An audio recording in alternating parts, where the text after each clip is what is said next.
Hello everybody, welcome to Menorca Consciousness Group. Thank you for joining us. We've been inspired to put another live on tonight. We're going to be talking about Ascension, different aspects of Ascension. Then we'll be doing a question and answer, or we can do the question and answer during, and then we're going to be doing some readings. Psychic, spiritual, channeling, I don't know what it'll be, but just want to say a lovely warm welcome to everybody who's joining us. We was going to go on at 7:30, but we decided we'd come on early for some reason. Just make a couple of adjustments if that's okay. So just want to talk about one or two events, what's coming up. Hello, Lars. Is it Lars? Lars Brocky. Hello. Thanks for joining us. I hope it's Lars. Lars Brocky. Thanks for joining us anyway. Lovely to have you with us. So just a few notices as we kind of go into this space. I don't know how long I'm going to be running for. Never know. Spirit will probably draw it to a close as and when they're ready. So the idea is to sit back, get yourself a drink, cup of tea, coffee, whatever you're doing. Hello, Sue. Thanks for joining us. Laura. I thought it was Laura rather than Laura. Anyway, good. That's better. Brilliant stuff. So yeah, just relax, enjoy it, sit back. We're going to be discussing, like we said, the Ascension, question and answers, and also some readings at some point. But just a few notices, what we've got, some of the things we've got coming up on Menorca Consciousness Group and on Ethereal Virtual Center, as you can see in the scrolling reels. We have a lot of things going on both Menorca Consciousness and Ethereal Virtual Center. Sorry, I've got Spirit with me and they're already like, they're in and they just want to start talking. Okay. So Menorca Consciousness Group, we're finishing off some things, but we've got for the year, but we've got lots of stuff on still coming up before Christmas. So please check out our Facebook page if you wish, if you want to see what's coming up. We do have potentially three new trance courses, trance channeling courses starting in January. One will be trance healing, trance mediumship, and the other will be trance and trance channeling. Of course, we've got the Egypt event coming up in April, so we'll be doing more work on that. Also, before Christmas, we've got the lovely Lizzie Anson. We're going to be doing a live stream with Lizzie next Sunday at 5 p.m. UK, etc. So these will all be out. You'll see them on the screen as we're doing. So I'm just going to say hello to everybody. Hi, Yasmin. Hello, Yasmin. Yasmin, looks like Egypt is on. I thought you might want to know that bit. Melissa, hi Melissa, thank you so much for joining us. Hope you're okay. Debbie Pittman, hello Debbie. And Karen Berry, thank you all for joining us. Shaz, hi Shaz, hope you're doing well. Kathy Grange, hi Kathy. Alison, lovely to have you with us, Alison. Thanks for joining us. This is a very strange thing, going through the names and saying hello to everybody. Rach Dunn, I presume. Hello, what's that? Well, hello, sir. Rachel, I should imagine that's Rachel. Hi, Rachel. Oh, it's Raven. Forgot my name is different here. Right then. Yay, finally, whoopee, says Yasmin. Brilliant stuff. Thank you so much for joining us. It's amazing. And Sal, hi Sal, thanks for joining us. So yes, and Tani, what a beautiful name, isn't it? Tani. Lovely to have you all with us. And Carrie, looks like Carrie Dutton. Hi Carrie, thank you. So, and Christine, wow, thank you. Don't know what to say about you guys joining us. So the idea, just relax, sit back, get yourself a drink. And good evening everyone. Hi Carrie, Corey, and Kathy Grange. Hello Kathy. So get yourself a drink, sit back, relax. Hi Patrick, lovely to see you. Have you got the keys with you for that bus? You're going to end up owning a full depot, I think, Patrick. You'll need a fleet at this rate. Anyway, so we're going to be doing a bit of a talk, or somebody is, on Ascension. Then we're going to do a question and answer, or you can ask your questions during, and then we're going to be doing some readings. So let's get started with the Ascension, because a lot of people, it's on everybody's mouth and on everybody's lips at the minute. So I really didn't know what the title was going to be. Spirit literally put it in. Hello, Sue. Thanks for joining us. Lovely to have you with us, Sue Townsend. The Ascension. Now then, and different aspects. So we're just going to be talking about it a little bit. Of course, it's taking place. Of course, the Ascension is real. That's the first thing. It is happening. And we know humanity is literally the consciousness is ascending through what we can say frequencies and vibrations, what some refer to as the higher vibrations, so to speak. Okay, but I kind of want to, I've got inspired by Spirit to go into it a little bit more in depth, if that's okay, and look at some of the maybe details behind the layers, because it's okay saying there's an ascension taking place. What does it mean? Well, it means all of us, humanity as a whole, collectively is ascending. It might not appear that way. And to some people in the world, they'll probably say there's no chance that's happening because of what's taking place in their part of the world and some of the destruction and disasters and everything what they're going through. When we see through that, clearly we can see that the light is shining. How is the light is shining? Well, the light can only come through if we ascend to reach up to touch it, so to speak. We send our consciousness up to it. But regarding the ascension, there's so many aspects what's taking place in relationship to it. Okay, so how does it work? So basically, our consciousness, and it's going to be interesting because our consciousness, which is different from our awareness. Awareness, we can safely say, is infinite. Our consciousness is a thing what moves through, for some people would say they move through timelines. The consciousness rides what's called the continuum. Okay, it's constantly riding waves and vibrations and frequencies. And what I mean by that is if we imagine ourselves as a spiral of energy, huge swirling mass of energy, our consciousness is riding those frequencies and waves of that spiral. And we're at a point in time now, a point of evolution, where the cosmos is, and it is a cosmic event, the cosmos is emitting light rays, and those light rays are affecting this planet. And of course, we're here in a physical vehicle, physical body, and we're feeling the effects of those cosmic rays, particles, atoms of light. And recently what's taken place is a significant wave has swept through the air. Okay, and as that wave has swept through, we get affected by it physically, mentally, emotionally, energetically, and on all our other bodies of energy, we'll put it that way. Okay, and of course it's also bringing about global change. And the global change we're seeing every day now, the earth is shifting, earthquakes, volcanic eruptions, wind patterns, etc., etc. I'm going to try not to wander off too far on this. Okay, I'm just going to say hello to Linda and Lizzie and Kay Weezy, Francis, Joe. Thanks for joining us, Christine Campbell. So what's happening is this wave, what's in at the minute, but it's recently come in, is sending light particles through us. And it's creating what's called a vibrational change. And I don't want to linger on the vibrational change, but there's different aspects to a vibration change. So we feel various conditions, okay? Sleeplessness, restlessness, irritation, agitation, feeling that we've got different physical ailments and conditions all ripening, coming to the surface, etc. That's one aspect. The light is pushing everything to the surface, or some aspects to the surface, so that we can transform them, keeping it in a nutshell, so we can transform the energies of what we're carrying within us. And as this transformation takes place within us, we then become lighter, because it transforms the old energies into the light, and we feel lighter. So when we're coming out of a vibration change, we feel more elevated and ascended, so to speak, hence the ascension.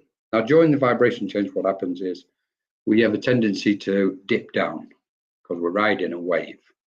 So 1 minute we can go up to a peak, our consciousness goes up to a peak, we're feeling on a high and joyful and happy, etc., excited, and within a few days we can sink back down and go, oh, hang on, and everything starts contracting. So what we've got is a contraction and expansion. Literally, energetically, this is our mind, this is our consciousness, what's been affected very profoundly, very deeply. How does that connect with the ascension process? Well, the ascension process can't take place without a vibration change, without these waves coming in. And those spiritual guides are constantly trying to warn and prepare people to try and be still, rest, get whatever rest you can, relax and not worry or be concerned. Because as the wave passes, then the mind ascends and it becomes more expansive. So when we look at this on a global scale, what we're also seeing is the breaking down, not just the letting go of old thoughts, old patterns, etc. We're also seeing the breaking down of old structures, old institutions, falling, breaking down completely. And they will never be built again with the same energy or energies as what they previously was. So something new has been created through this ascension process. So what we're looking at is many different layers playing out simultaneously. And we're in the middle of it. We are bang in the middle of this ascension process, okay? Now, what does that mean for our consciousness? Several factors, many indeed. It means that we're going to expand, i.e. open up further. And there's implications, positive implications for that. The ascension itself means our consciousness is going to move through many different frequencies. What some refer to as the higher levels or the higher frequencies. I have a tendency not to use that term if I can help it. Basically, they are finer frequencies. We're ascending, our consciousness is ascending to finer frequencies of awareness. There's a phenomenal simplicity to this. Our consciousness is ascending to finer frequencies of awareness. If we think awareness is infinite, okay? Infinite and all expansive, vast beyond measure, so to speak. And our consciousness is the thing what always exists within infinite awareness. So here we are at this moment. We're going through this change. We're letting go of the old stuff, old patterns, etc., kind of breaking down and dissolving. And the old structures are moving away and completely dissolving. And we're merging out of it, or emerging out of that. We have come to do this. We can clearly say that. We've come to play this, whatever role we're playing in it. Okay. Mediumship, trance, etc. is a part of it because it's helping bring beautiful transmissions through from spiritual guides and spiritual beings, light beings, cosmic beings, etc., etc.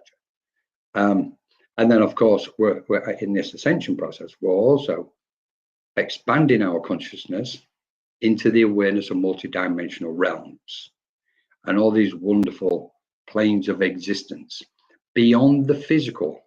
It doesn't just contain the physical. When we're looking at the planetary system, that's physical as we understand it. But this expansion and this ascension is taking us way beyond those things, way beyond. So, spirit, those guides in the light, obviously, in the most beautiful, magical way, are coming around everybody and helping and inspire each one of us in the most wonderful way to help us navigate these waters of ascension, so to speak. Okay. And as we try to navigate them, it's important we start coming together. It really is. I think most people have had enough what's going on this planet at the minute anyway.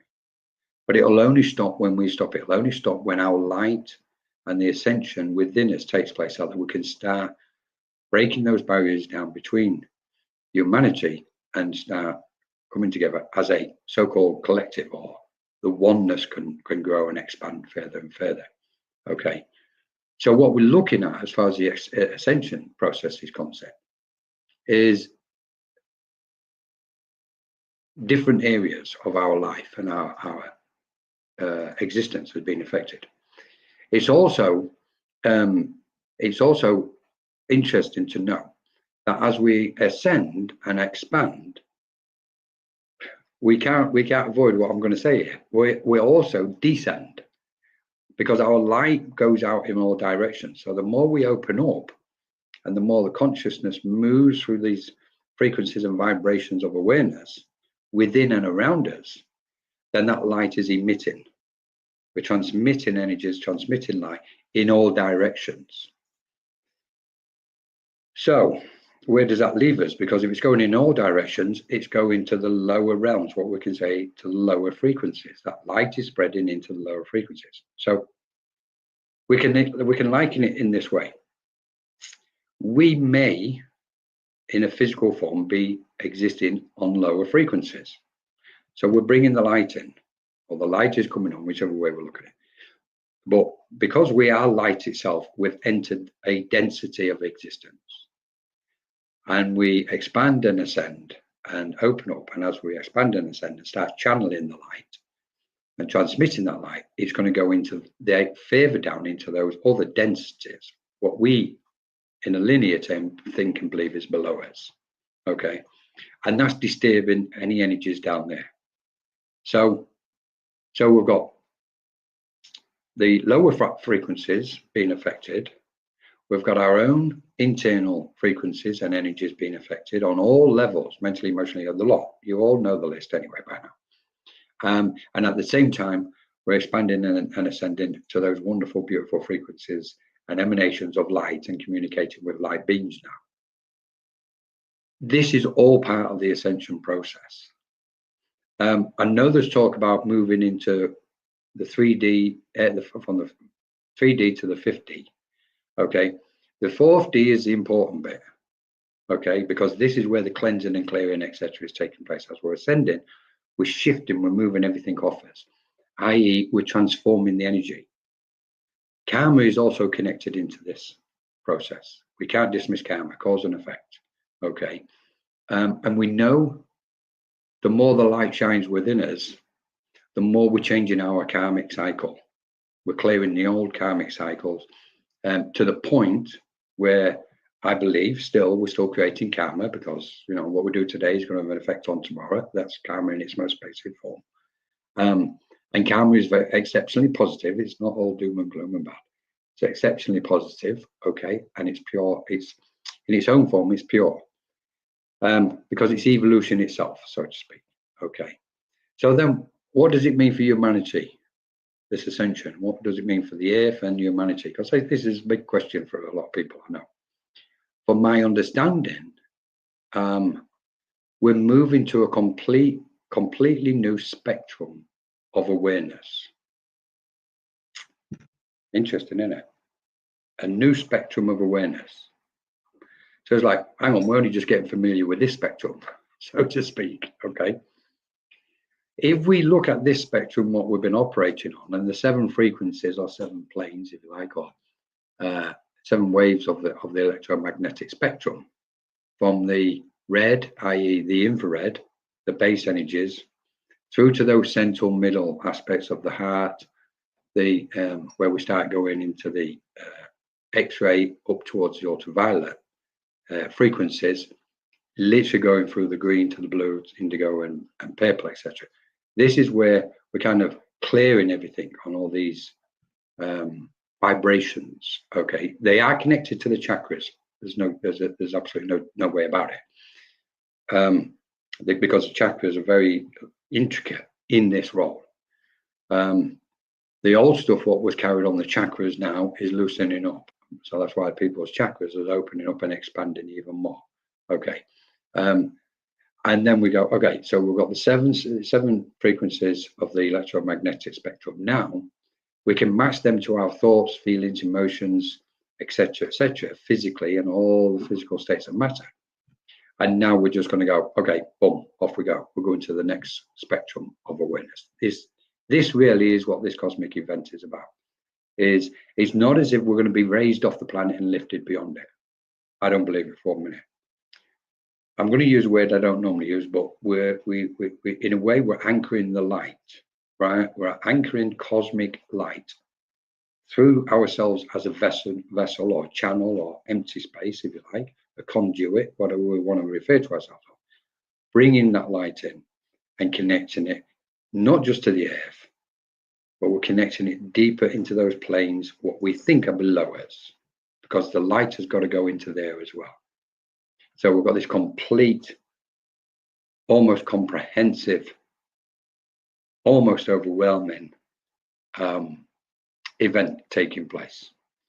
At the center point of it is pure thought, enlightenment, bliss, whatever we wish to call it, all those wonderful aspects. So the more we offload, and when the more we transform our energies, then the closer we get to that pure light within ourselves, that pure consciousness, if you like, of who we are. And we start living by our conscience. Most of our problems have come because we've been living away from our conscience. That's what tells us the difference between right and wrong. And then we move into that stage where, when we're looking at the ascension again, an aspect of the ascension process is deeply connected to duality, which gives us this divide and division what we've got within ourselves and on the planet. That duality, what says, one side is right, the other side is wrong. And it's like, we're moving past that now. Duality is being cancelled out. Because eventually humanity must come to the realization that there's only oneness, what can be true to reality itself. Divide and division leads to separation. And clearly we can see all the signs, especially in the spiritual space, of people coming together, and that division is dissolving. And when we look at it in a broader level, and we look at it on a global scale, even though we see there's a massive divide and division, there's an undercurrent where you can see people are starting to think and be more conscious of what's going on the planet. And in that process is where humanity is awakening and helping the ascension process in itself. So anyway, I just wanted to briefly cover those areas. I know there was a couple of comments and things coming on, so I'm just going to try and, so I want to say hello to everybody who's just joined us. Thank you so much for joining us. There was a comment earlier, I think, if I can find it.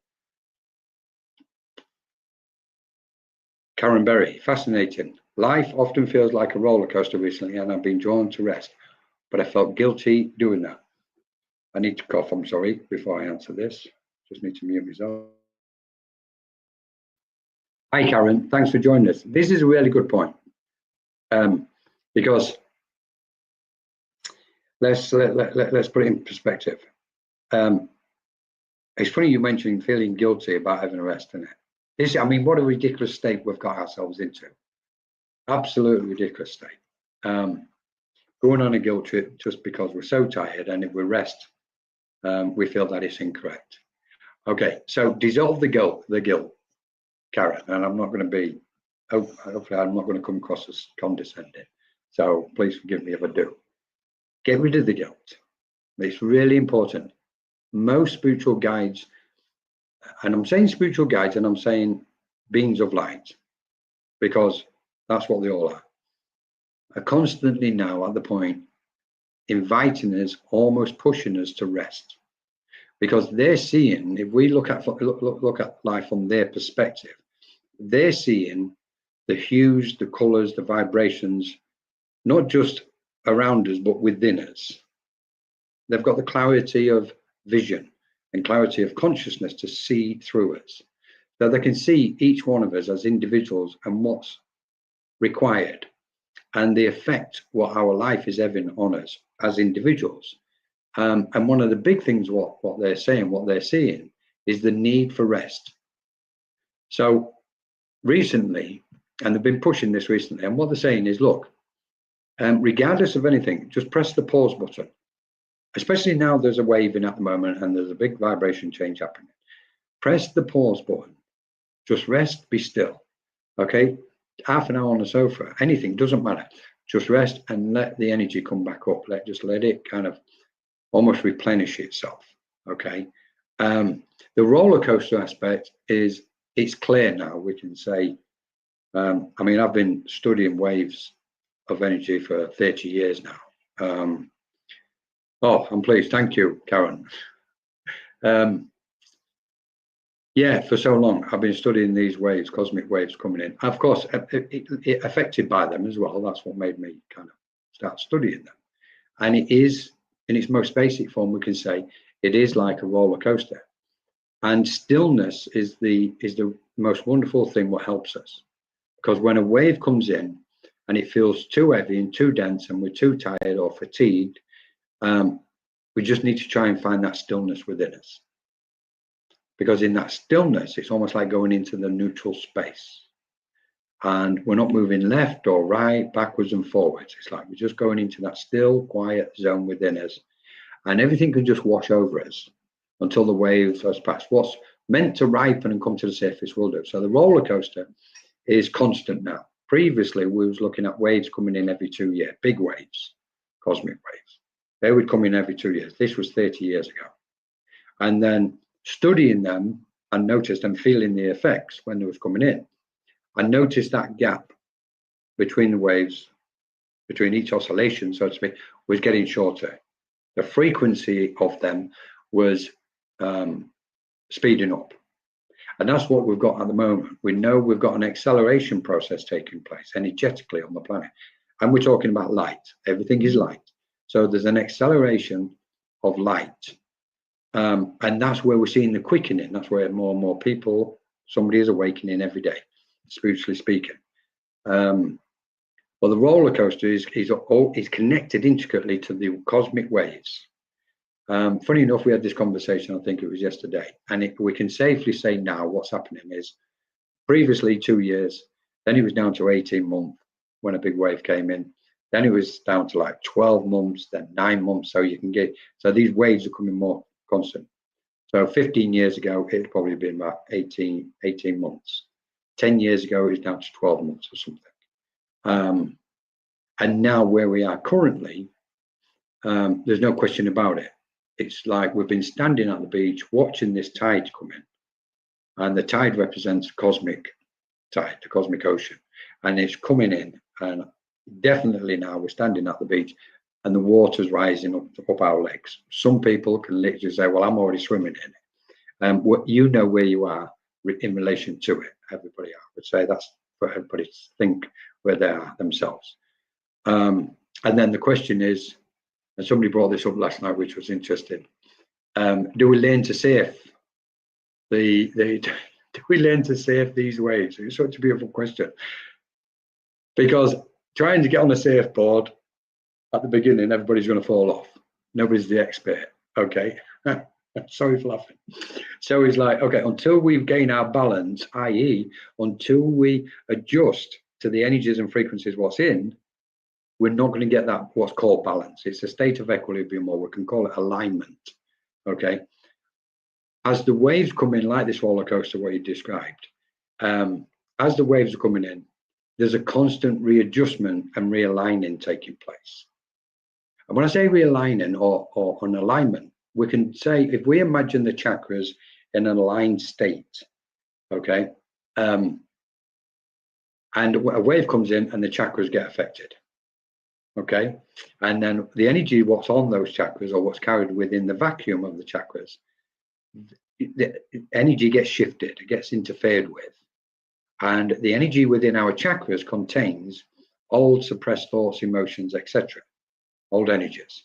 Okay, so the wave comes in, it connects with a chakra in that vacuum of space, where we're carrying things. It then alters and shifts some of that energy, and that's why we can say that word shift of human consciousness is happening. There's a shift of human consciousness. It's because there's a shift going on within the very core of our being. Okay, so this ride in the waves, you may be swimming, you might just be ankle deep. One thing is a fact.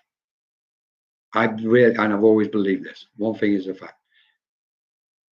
No one in this planet is going to avoid this tide. No one. There's no high ground where people can escape to and be saved and rescued and unaffected. Ain't gonna happen. This is a cosmic tide, and it is like a flood, and it is covering the planet and the rest of the universe and galaxy and cosmos. So any human being, respectfully, every human being is going to be affected, or already is being affected by this change. So even the people what are not what we call awakened yet, respectfully, they're slowly awakening. There's an effect going on within that, and something will give, like it gives to all of us, there's a click, or there's a big explosion, whichever, waking in your bed, and then ping. So that makes so much sense. I have so many old memories popping up from seemingly nowhere. Karen, you know what? I'm so pleased you've just put those words in. This applies to everybody watching at the minute and everybody around the world. What happens is when the wave comes in, and we've got to keep hold of that word ascension. And remember, it's still kind of we're ascending. So when the wave sweeps in and it connects and creates that shift within us, it's hitting the old energies, what we've stored there, and have become these like dense, heavy stuff inside us. And like everything else, sometimes we don't know we're carrying something until it's left our shoulders, and we feel relieved and lighter. Okay. So as these light waves affect that, what we're carrying within and around our space, including obviously our auric field, because there's so much to the auric field, it's phenomenal. Okay. And there's so much activity and things and aspects going on with the aura. It's not fully understood yet. We won't fully understand the auric field until we get into the 4th, 5th, 7th dimension of understanding.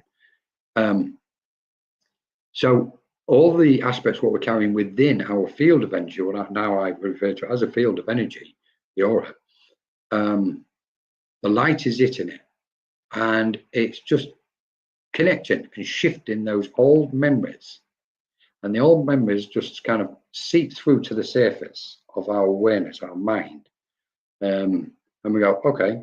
I was in conversation today, literally today, Karen, with somebody who said, I've been thinking about old memories, and I haven't got a clue where they're gone. I've totally forgot all about them. I don't know why they've just all of a sudden appeared to me. And that was today, Karen.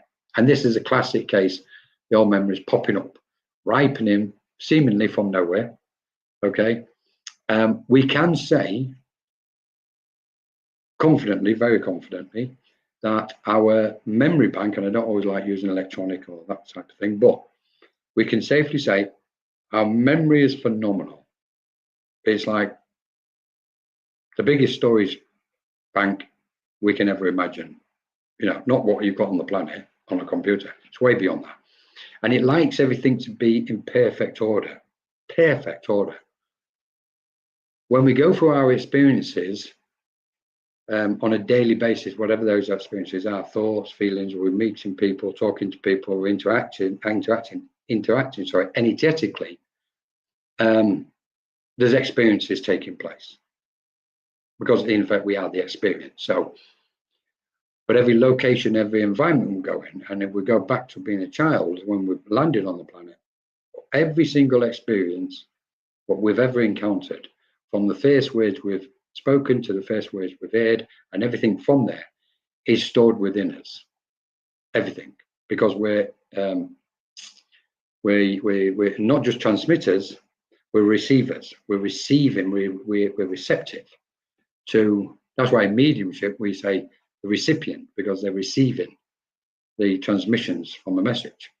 So and we're gathering and collecting all that information.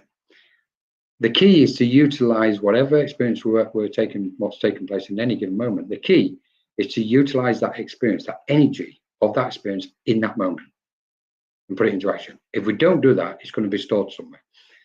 And if it's not stored in its correct position and place and location, then it will go somewhere else. It will get stored when it's kind of jumbled up, and then so many other memories will do the same. So then there's this build-up, and that's the chaotic part within us, what we can say within the subconscious mind. And this light, when the cosmic waves come in, like one's in at the moment, and it hits that kind of area where all those chaotic memories are stored, the light hits it, it loosens that density up, and it throws some of the memories, like you've described, to the surface for us to look at and review. And I wasn't expecting this, but we're just going to go on to somewhere else here, because one of the best things we can do is review our lives on a daily basis, if possible. Review them. So when a vibration change happens, we get the opportunity to have what's called a life review. Okay, just been looking at I've just been trying to look at why they are popping up and releasing them. Absolutely perfect, Karen. Draw them to you, let your light transform them. Because, not yourself, Karen, I'm going to make a reference here, which might be beneficial to some people. We've been born into a system where anything we don't like, we've pushed it away from us. And what's happened is that's diminished our light. I don't want to see it. I don't want to hear it. Okay, well, it's already happened. So we've taken it on board and we just put it inside us. We are transformers of energy. We are cosmic transformers. Absolutely no question about it. And as transformers, what we can do, every experience we experience, we can draw that energy, the energies from that experience towards us. So we turn our light up, draw the energy towards us, and that experience, the energy of that experience gets transformed, gets transmutated, or whatever we want to call it, and turned into light. So we have a tendency to go through a very painful scenario. We wait till everything gets bad, it builds up, and then it kind of comes to the surface, and then we can have an outburst or we can have tears, and it's very painful. It doesn't have to be that way. It's only doing that because it's got to come out. It's got to, that energy's got to be transformed. We can't carry it because, in essence, in order to serve the purpose for the Ascension, what's taking place at the minute, we need to be empty vessels. By being empty vessels or empty channels, we can channel the light in its purest form and be of most benefit to all the beings. When we go through this sort of painful process, it's only because we didn't do anything in the first place about the experience, the energy of the experience. So we're coming to the point now where intuition is starting to come to the fore. And for many people now, we are intuitively working with the energy what's present in any given moment. And therefore, we're utilizing that energy, which means we're no longer storing it. So we as energy comes in, we transform it, we utilize it, we put it into action, and we're not carrying it. It means one thing: we remain empty channels. So interesting stuff. I'm pleased you brought that one up, Karen. I wasn't expecting that. Thank you so much. Sarkar, love you been feeling this for so long. What's your thoughts on the higher chakras? So soul star and above. Thank you. Sal, there's lots of beautiful fancy words in there. Okay, let's have a look at this one. What's your thoughts on the higher chakras? Oh, there's a temptation there. Let me just. I'm going to bring the guides in a bit closer, if that's all right. I'm going to open up a bit more. Sorry, I need to cough again because I feel like some of this should be answered as best as it can with the best wisdom we can find. So, what's your thoughts on the higher chakras? So, I would say this, Al, that we need to bear in mind fanciful words. You know, I'm dancing around with words, not yourself, but there's stuff out there going on. There's fanciful words used, and they can dazzle people's, auric fields and sensitivity for a short time until we find the truth behind what's going on. Because we're using terminology to express something what really on some occasions can't be expressed on a lot of occasions. What we're looking at when we're talking about the higher chakras, okay, first thing I would say, and this is what I feel is coming, it clearly is, we need to understand the lower chakras first. We need to understand all the other base chakras upwards before we start tripping onto the higher chakras. With the world, what we've lived in has given us, especially in the West, given us this opportunity to everything has been on hand. We can just go online and order something, etc. It's like snap our fingers and it's there. And we easily, oh, I've got that now, I want something else, got that, I want something else. So the first thing what the guides are saying is, first, it's fundamental that we understand the 7 basic chakras. Okay. That from understanding those chakras, and I'm just going to pause because they want me to point this out, Sal. there's still many minds do not understand what a chakra is.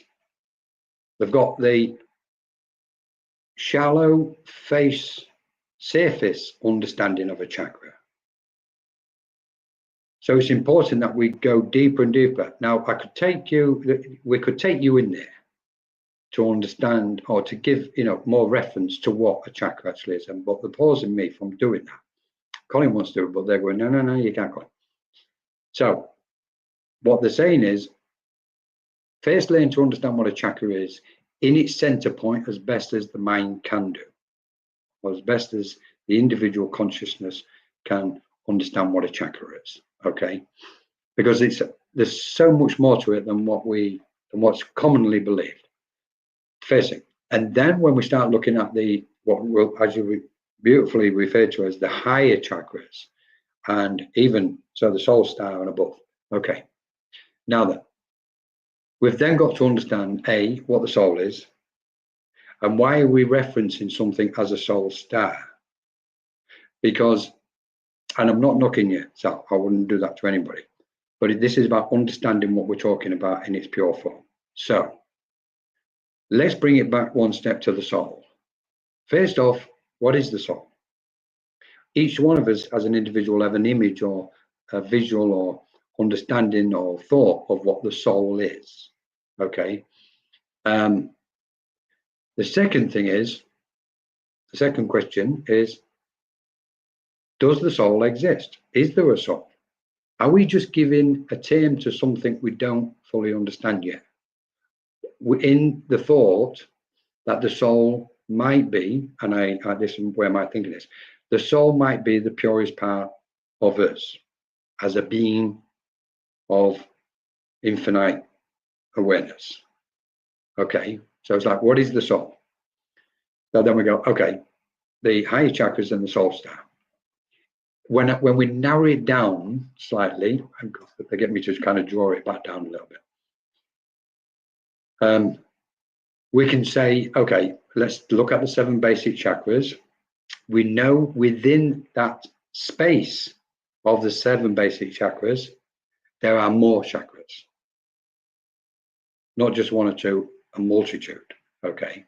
But when we're talking about the 7 basic ones, and then we go to the one just slightly above the crown chakra, and that's when we start ascending and going through what we refer to as the higher chakras, soul star, etc., etc. Now then, what I can say is this: one of the best ways to understand this, Sal, is, this is interesting. I wasn't expecting this. One of the better ways to understand this is to imagine and understand that each chakra within us generates a body, an energetic body or field of energy, what we can refer to as another body. So let's say our heart center, so to speak, our heart chakra, its multitude of energies, what's in that space, actually, if we could see it from a distance, we would see it as a body of energy. It's only when we zoom in and lower our frequency of consciousness, come down those planes of awareness, that we then go, okay, I've got a chakra at my heart center. Okay, we zoom back out, we start seeing the bigger picture of that chakra at the heart center, and we start seeing the flowing energy in all directions. If you like, the spiral or the wheel, what's referred to in Sanskrit and Hinduism and Buddhism. Okay, and then we start seeing something else. We start seeing thoughts and emotions what are connected specifically to the heart center, okay, or the heart chakra. And then those thoughts and feelings are not just of this earth plane, they're not just the vibrations and frequencies of thoughts and feelings at our heart from our experiences on this earth plane. They come from an infinite number of lifetimes and incarnations, if you like, previous incarnations. What we as a being of awareness have experienced. So there's so much, and we're only just kind of moving just a bit further below the surface when we're talking about this stuff. Okay, so you asked me my thoughts.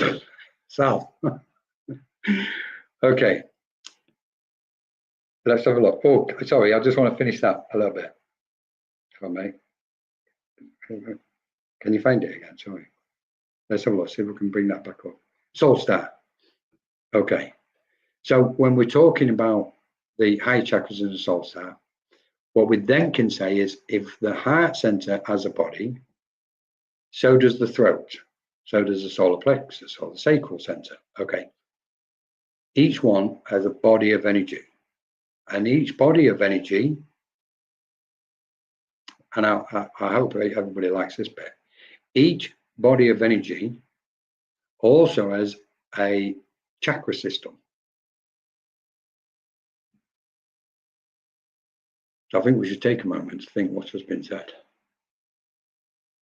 So if we say each chakra, what we're aware of, the seven, let's say the seven basic ones, each one of those chakras creates a field of energy, what we can call a body of energy. And that body of energy also has a chakra system. Now, what we're looking at here is a multiplication of energies and chakras taking place. We know we've got a minimum basic 7, and I'm aware of more, but I'm not going to get fancy and start showing off. Okay, there are more, but I'd just like to stick to the 7 for a minute. Those 7 can be multiplied by another 7, which gives us what, 49, is it? 49 chakras. Okay.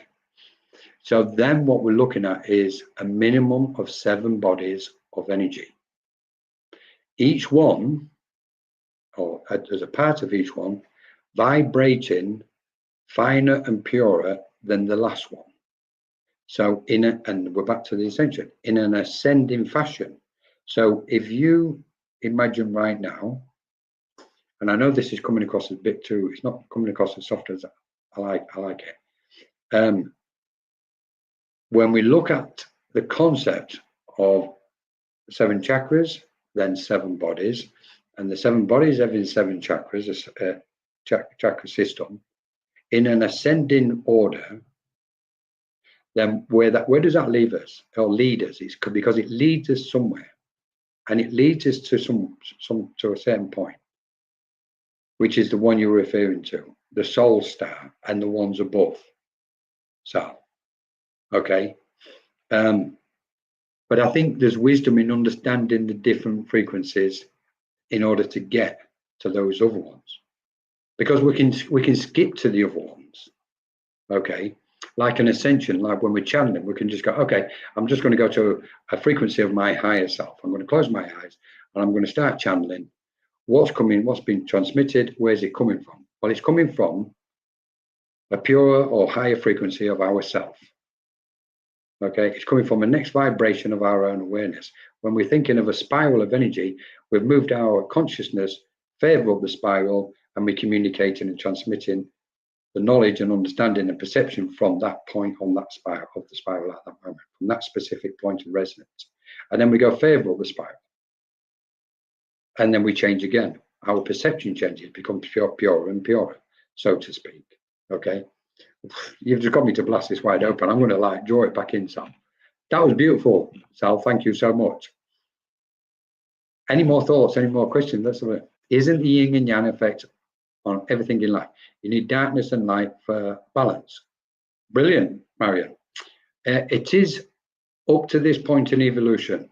Now it's fading. When I say fading, first I would balance. What we're looking at here is a perception of duality, of living in a realm of duality within our consciousness. Okay, when we think of the yin and yang, dark and light, left and right, up and down, etc., all these like linear aspects. Okay, and I agree with it, and I agree with what he's saying. The point we're at the moment with the ascension process is the light and dark concept is now dissolving, because we're coming into that singularity, what we refer to as the middle way. In Buddhism, we refer to it as the middle way, but for me, it's always been the middle way, that center point where there's not just the left and right, there's every other direction around us as well.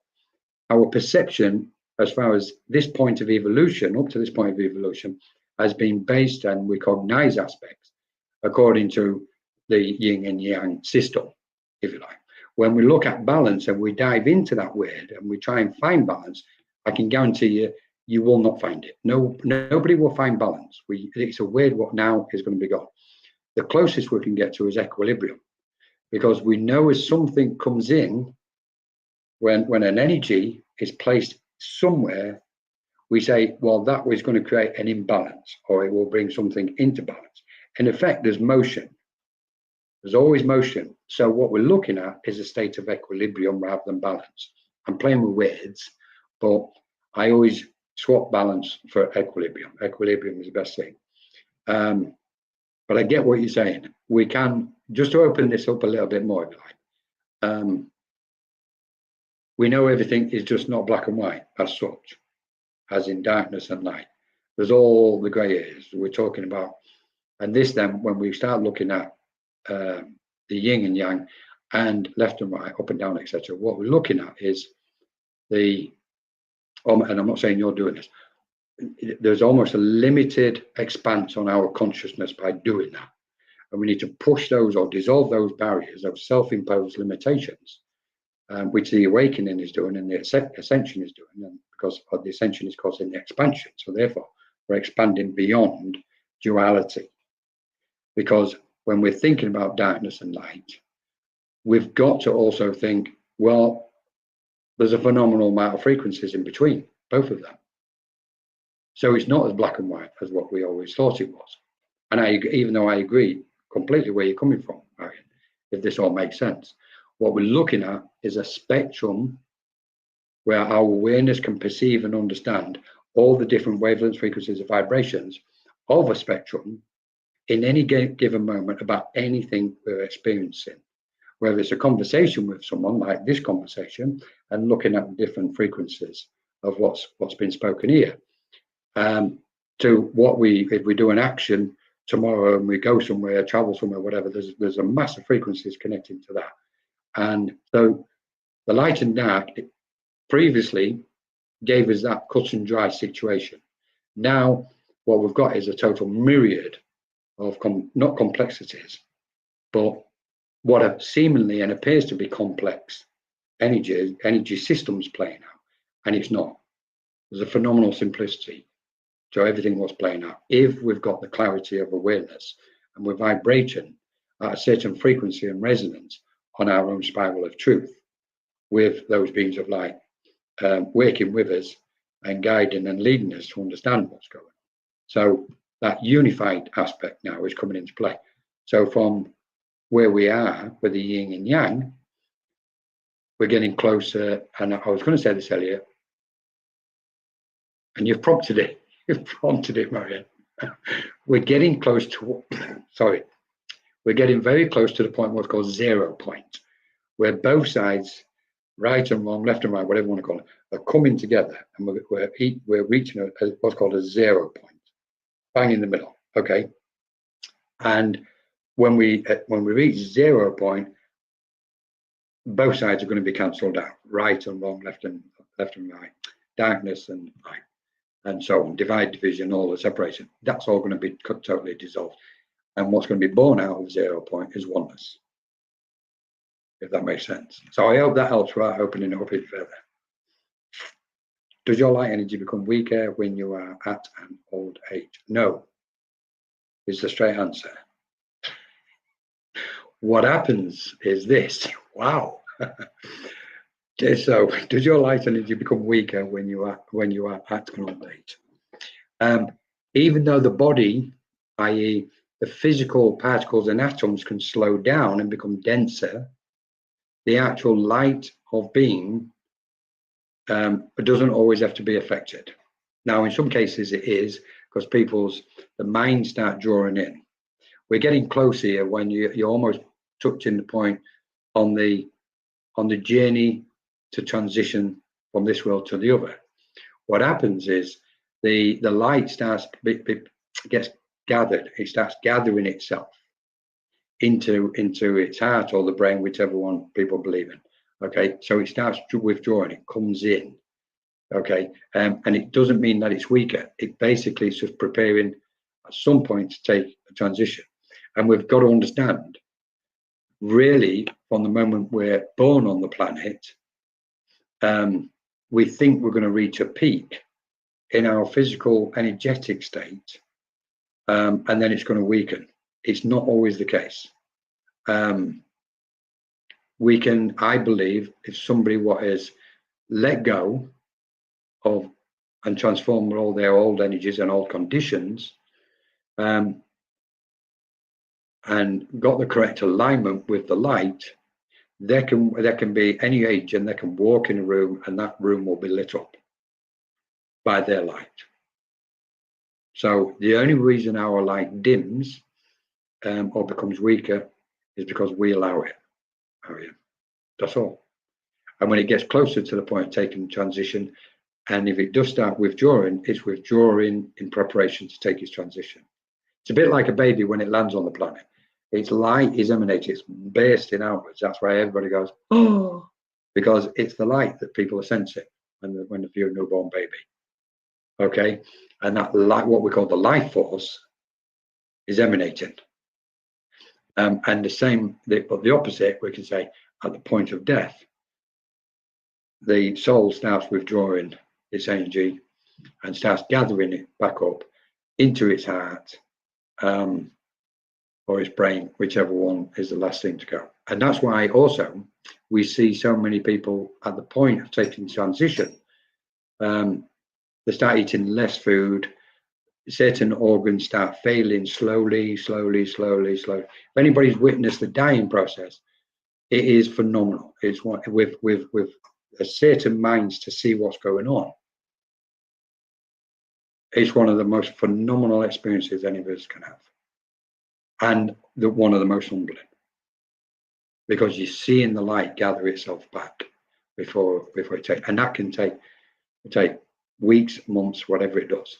And slowly the organs start failing. It's because the life force, the light, is withdrawn from there because it needs to keep the last thing going on a physical level. And then once it steps back, once the light is stepped back, that light is still present, emanating without a physical condition. At that point, when we say it's taken the transition, the soul has literally just come out of the body, or the mind or the consciousness has just slipped out away from the body. Interesting, we may as well put this one in. During the dying process, and I know you didn't ask about this, but during the dying process, okay, that light can still come back in and surprise everybody. That's why some people go, well, they seem to come back to life in the last week. We don't know what happened. We thought they was going to make it. And it's almost like that soul had just gone, woof, I'm coming back. The light shone in that space, and then they started to recede after that. Good point, Marion. Thank you so much. Sorry, I need to cough again.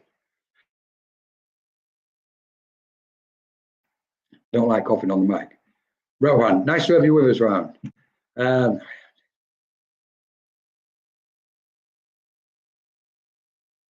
Well, I don't know what to say to that, Rohan. None of us can do this. I can't be sitting here without you sitting there. None of us can. This ridiculous sense that I'm an island unto my own is also thankfully going as well. We are each other. There's absolutely no way. We are each other.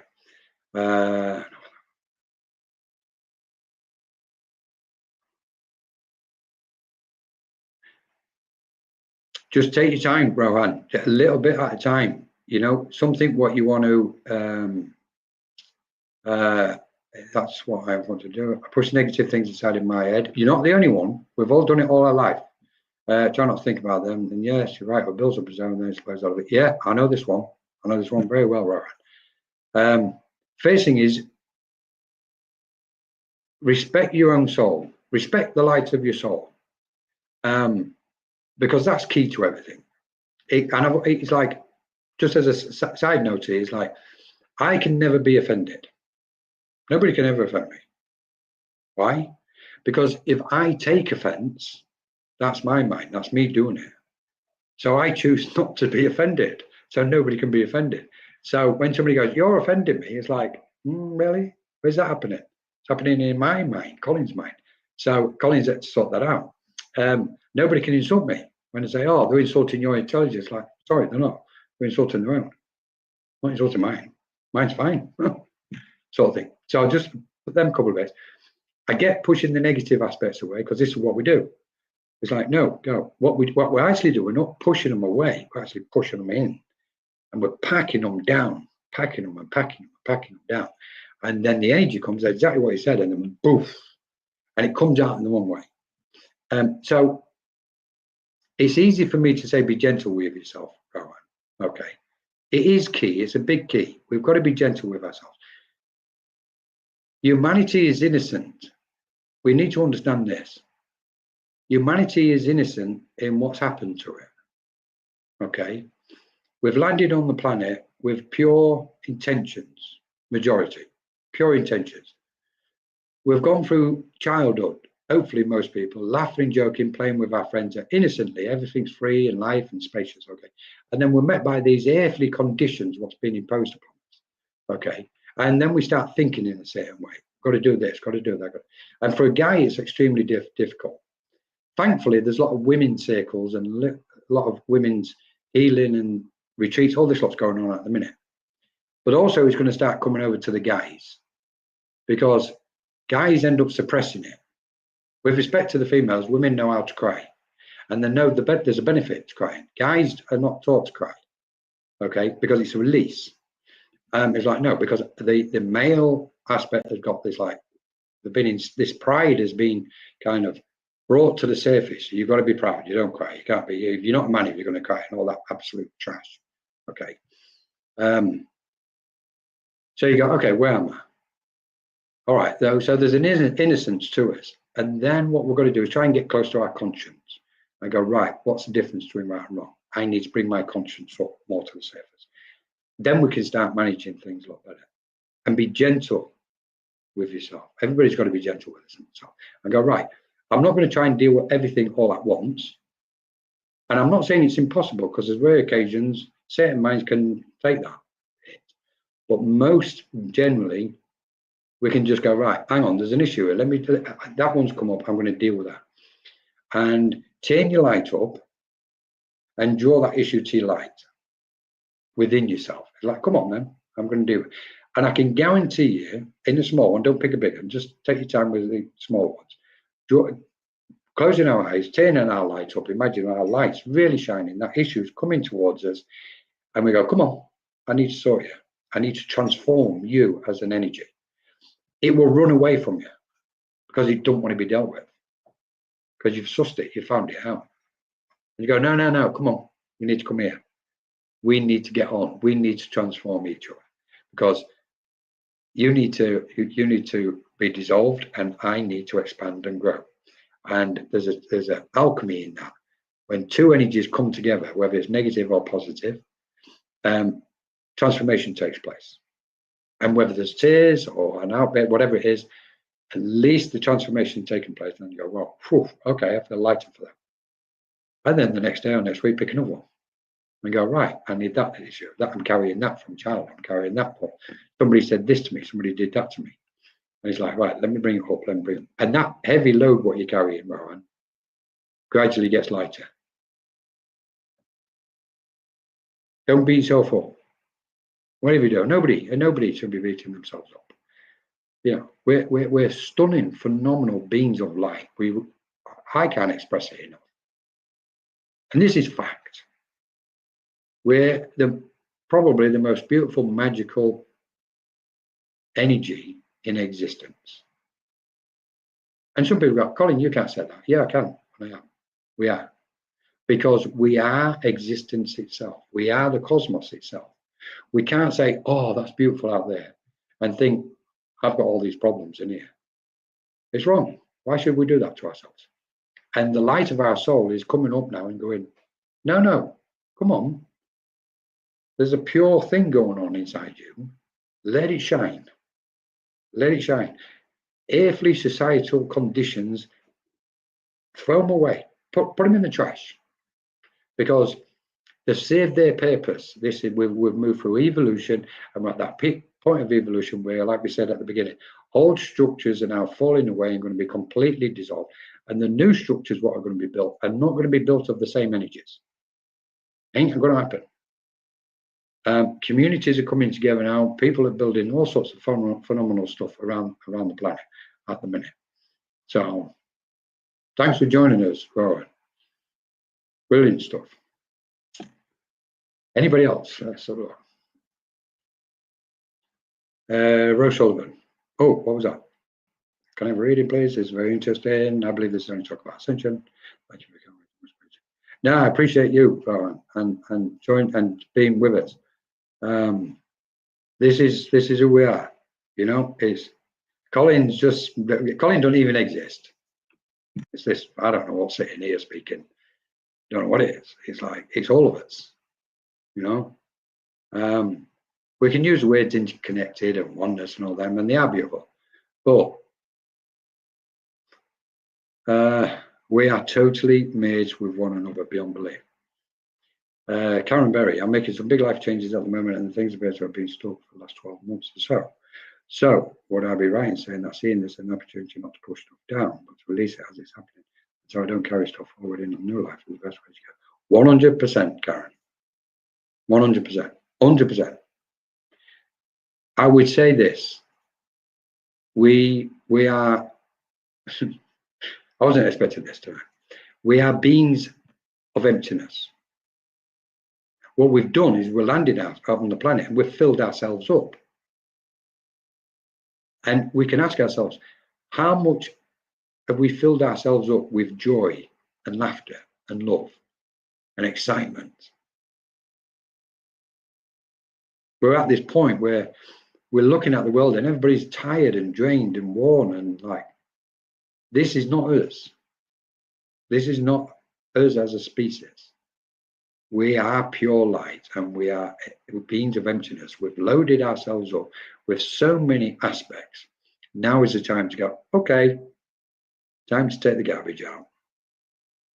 And if we need help from other people, then we're in a beautiful, precious place, because there's so many people now around willing to be there to support each other. We need each other. And it is a need. So might be one or two going, I don't need you, I don't need anybody. Keep thinking that. That's only hate and pride talking. I make no apologies for saying that. Lately I've been losing stuff. I wonder why this has been happening. Losing stuff. In what way, Christine? What do you mean? Sorry. Lately I've been losing stuff.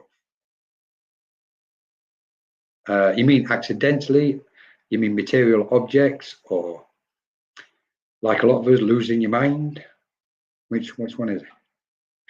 Oh, guys, I did have like a phenomenal sense of humor before I came on tonight.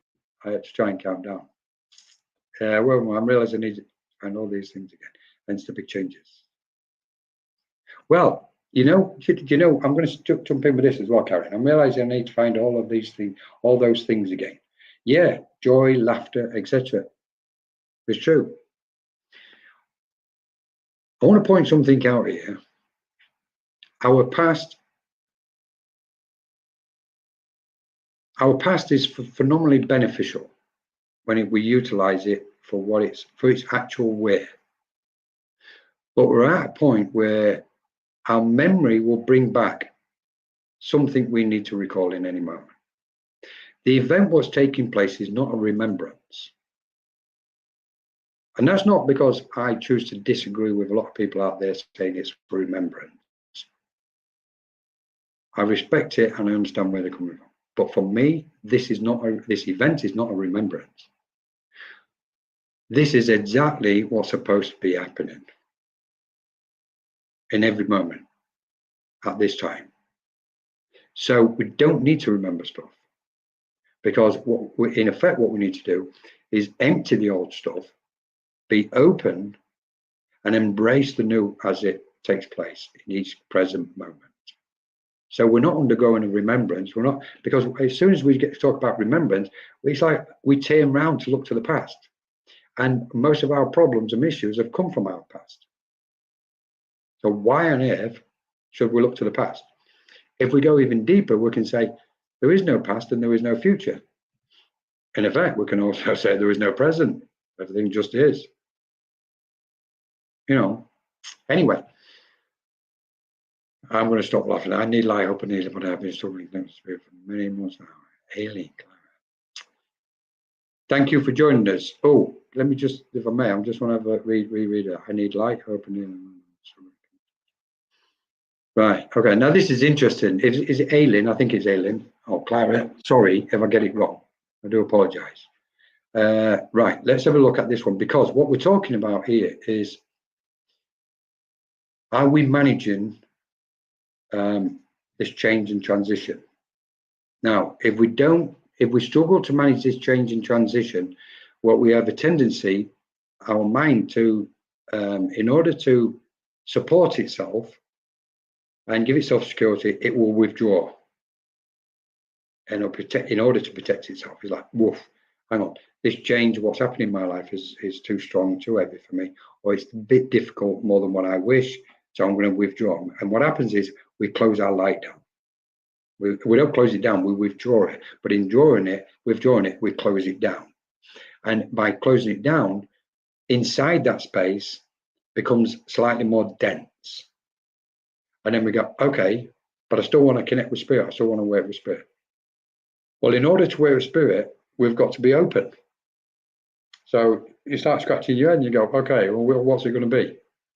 Now then, I understand this, Aileen, because this process of Ascension, what's happening is we are constantly opening and closing, expanding and contracting.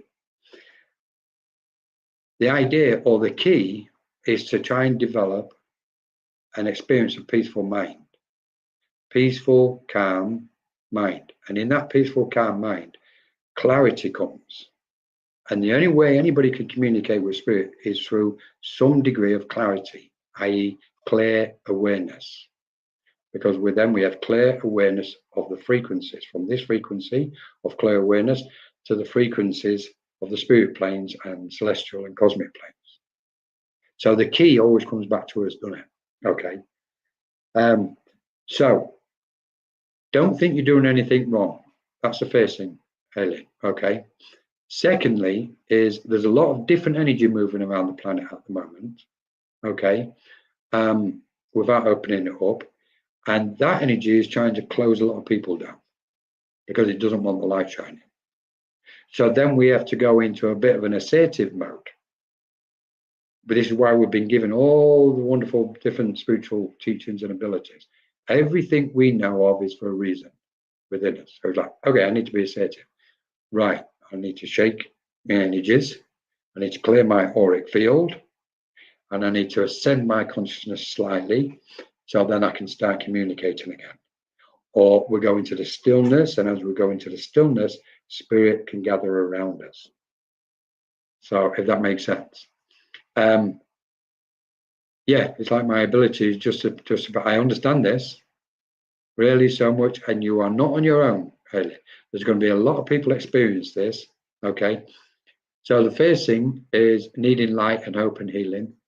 I'm not advertising here, but I can direct you to lots of different areas and different spiritual places out there, online or in person, where you can get healing. I would suggest anybody, please, where you can, get hands-on healing at the minute. Everybody. And some of you go, well, what? It's like spiritual healing, because what happens is a healer is an open channel for spirit, and spirit can get closer. So I'm just going to hold that, what this one neck where it says makes sense. I'll finish this bit off if I can quickly.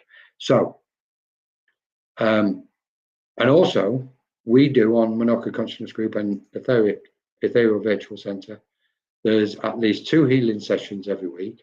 We're about to start a healing book for people's names. And we're about to start, there's meditations every day with Pauline, beautiful meditations, just 30 minutes, 5 till 5:30. They're going to be running up to, I think it's the 12th. and then they'll start again after Christmas. They've been on all year, thanks to Pauline, beautiful song. And the same, we've got this space at the minute, the Virtual Centre, and we've got some really beautiful minds teaching and healing and offering different things. We've also got a trance healing clinic. So have a look around, not just ours, Aileen, anywhere where you feel drawn to, and try and get some healing, or just go into a meditation space. One of the big aspects of meditation, what's needed at this minute, is it's not always about going on a journey. You can go on a journey. Annie Fraser leads a meditation after our open circle on a Sunday, and it's stunning. It's an absolutely beautiful meditation. It takes on a journey. It's very peaceful. Okay, but also just sit there and just listen to your breathing, and absorb and sense and become aware of your breathing, and just go into that little slightly altered state of awareness, and you'll get re-energized from there as well, Aileen. Okay. Let me just read this last bit. I've been afraid to empty my mind, relax my mind, because all the sad feelings and all traumas come to life when my mind. Right. I understand this. Okay. So what we can do, this is where sometimes, and I'm going to like spin this a little bit, because sometimes we need to be in control. Our biggest problem is because we want to be in control over life and everybody else and what's going on. That's our issue. That's born out of pride, that's born out of insecurity, which then comes from ego, the I, which doesn't even exist, by the way. Anyway, so because of all the sad feelings, traumas come to life when my mind relaxes. Okay, so in that moment, Aileen, what you can do is go, okay, you can talk to yourself and just go, right, I'm going to deal with 1 or 2 here. I'm not going to do it, and block the rest coming up. Okay, if you can't do that, then this is going to be a big one. Trust, and I would say this not just for yourself, but for everybody. When you go into that state of meditation, or where you are in that space, please make sure you ask those spiritual guides and beings of light to be present, to guide you and protect you. Okay, and they will be there, present, if you're aware of them or not. They will be present because you've asked. Okay, and then when that energy surfaces, you can just go, I'm going to trust here. I'm going to trust. I'm going to let some of this start coming up, and let it come up to the surface. And if it means having tears and release, etc., trust yourself, trust the light of your own soul, and trust those guides around you. If it feels even more secure doing it in another space where people might be there in a supportive role for you, then place yourself there. The most important thing for all of us at the minute is that we let these old traumas come to the surface and be released and let go. It's so important at the minute, because they're going to come out anyway. Nobody's going to ascend to the 5th dimension totally while they're carrying baggage from the past. Nobody. Ain't going to happen, because the weight of it does not match the frequencies what are pure on the 5th dimensional plane of existence. We can go there temporarily, mentally. We can go to any of them, you know, beyond the planes, as they say, 5, 6, 7, 10th dimension, all this. Don't be impressed by numbers, what people are saying. It's like, we are multi-dimensional beings, which means we're already existing on all those planes anyway. So we don't have to make a big deal about it all. So try and get yourself into a nice space and release whatever you can, really, okay? Where there's somebody or people which are loving and kind and compassionate, because they're ready. They've done part of their journey. They've done part of their cleansing and healing and clearing and transformation. Place yourself in them environments, okay?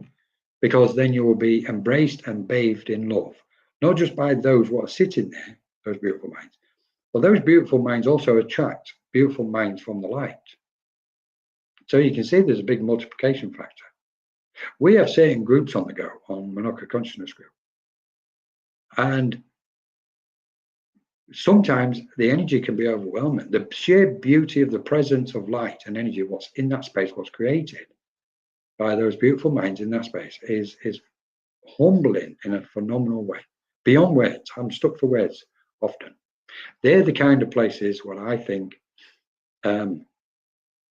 we all need to be in, where we feel safe and comfortable, where nobody's going to betray anybody else and anything what's been said in there. There's no dramas involved, and there's not all that long. Them frequencies don't exist, and we're all just gentle, soft beings, and we need them. And I can be rough as the come. So put me in a rough circle, water off ducks back to me. I'll entertain myself with it. Well, that's Colin playing. In these soft, gentle ones is where the true, profound beauty of the light really begins to emanate. So, and we're starting to see more of those spaces take place. So, thank you so much for sharing it, Ellie.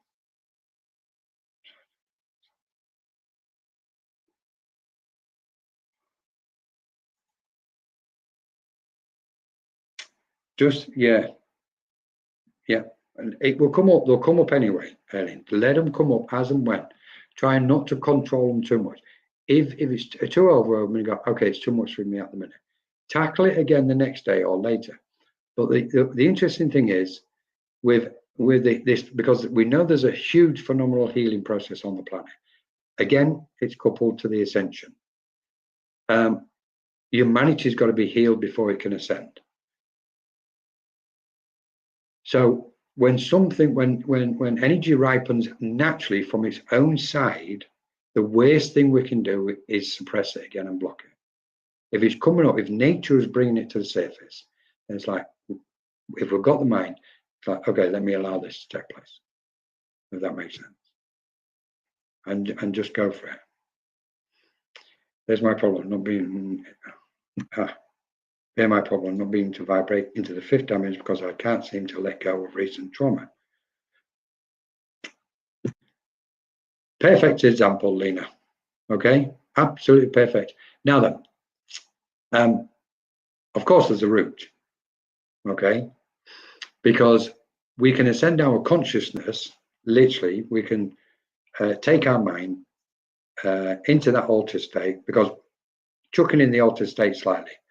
When we're looking at the altered states, we're looking at just simply moving our consciousness from one frequency of awareness to another frequency of awareness.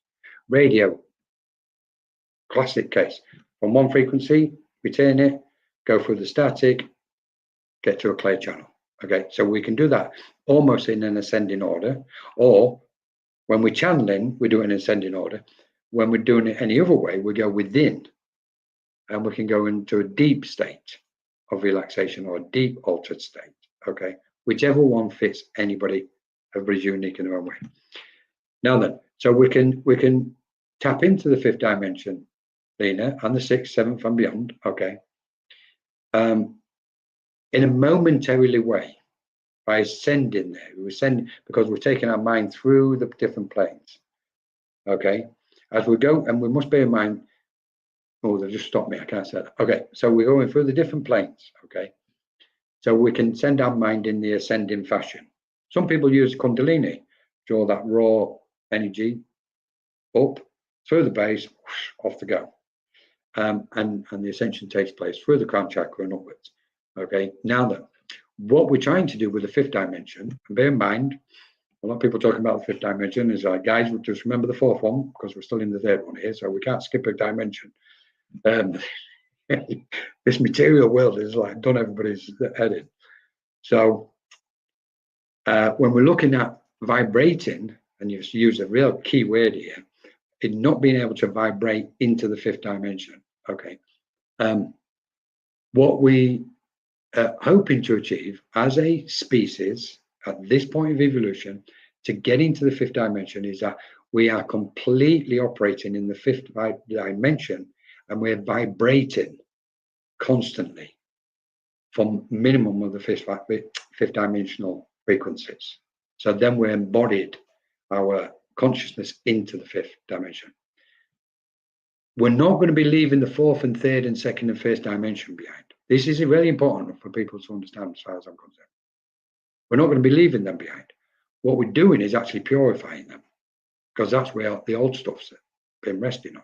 So we thought, oh, that's garbage, I need to get rid of it. Oh, I don't want to go there no more.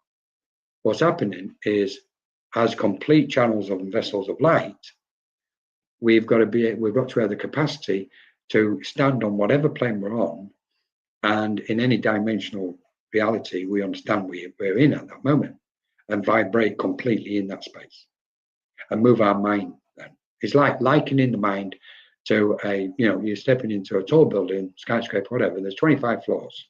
Okay, press a button, you just choose which floor you want to go to. And the idea is to take the whole part of us to that floor, i.e., each floor represents a dimension. And having the capacity to move up and down freely from the first floor or the ground floor all the way up to the 25th at will. That's where we're heading. Okay, and we won't be stopping on any one of them. That'd be ridiculous, because if we stop on one of them, we'll start slowing down, our vibrations will get denser again, and we'll have to go through the whole process of what we're going through at this point of evolution again. And I don't believe for 1 minute that's going to happen. So, good point, Lena. As far as letting go of the trauma is concerned, this year really has been a big year for letting go. And I think next year is going to be the same, if not even stronger. I think there's going to be more letting go next year. So we can do the letting go process ourselves individually by taking the time, putting ourselves in a nice position gently and letting go of some of the stuff, i.e. transforming it, because we never really let go. And we do, or we're letting go retreats. I run up letting go retreats. Title, letting go retreat. In effect, what we're doing is transforming the energy.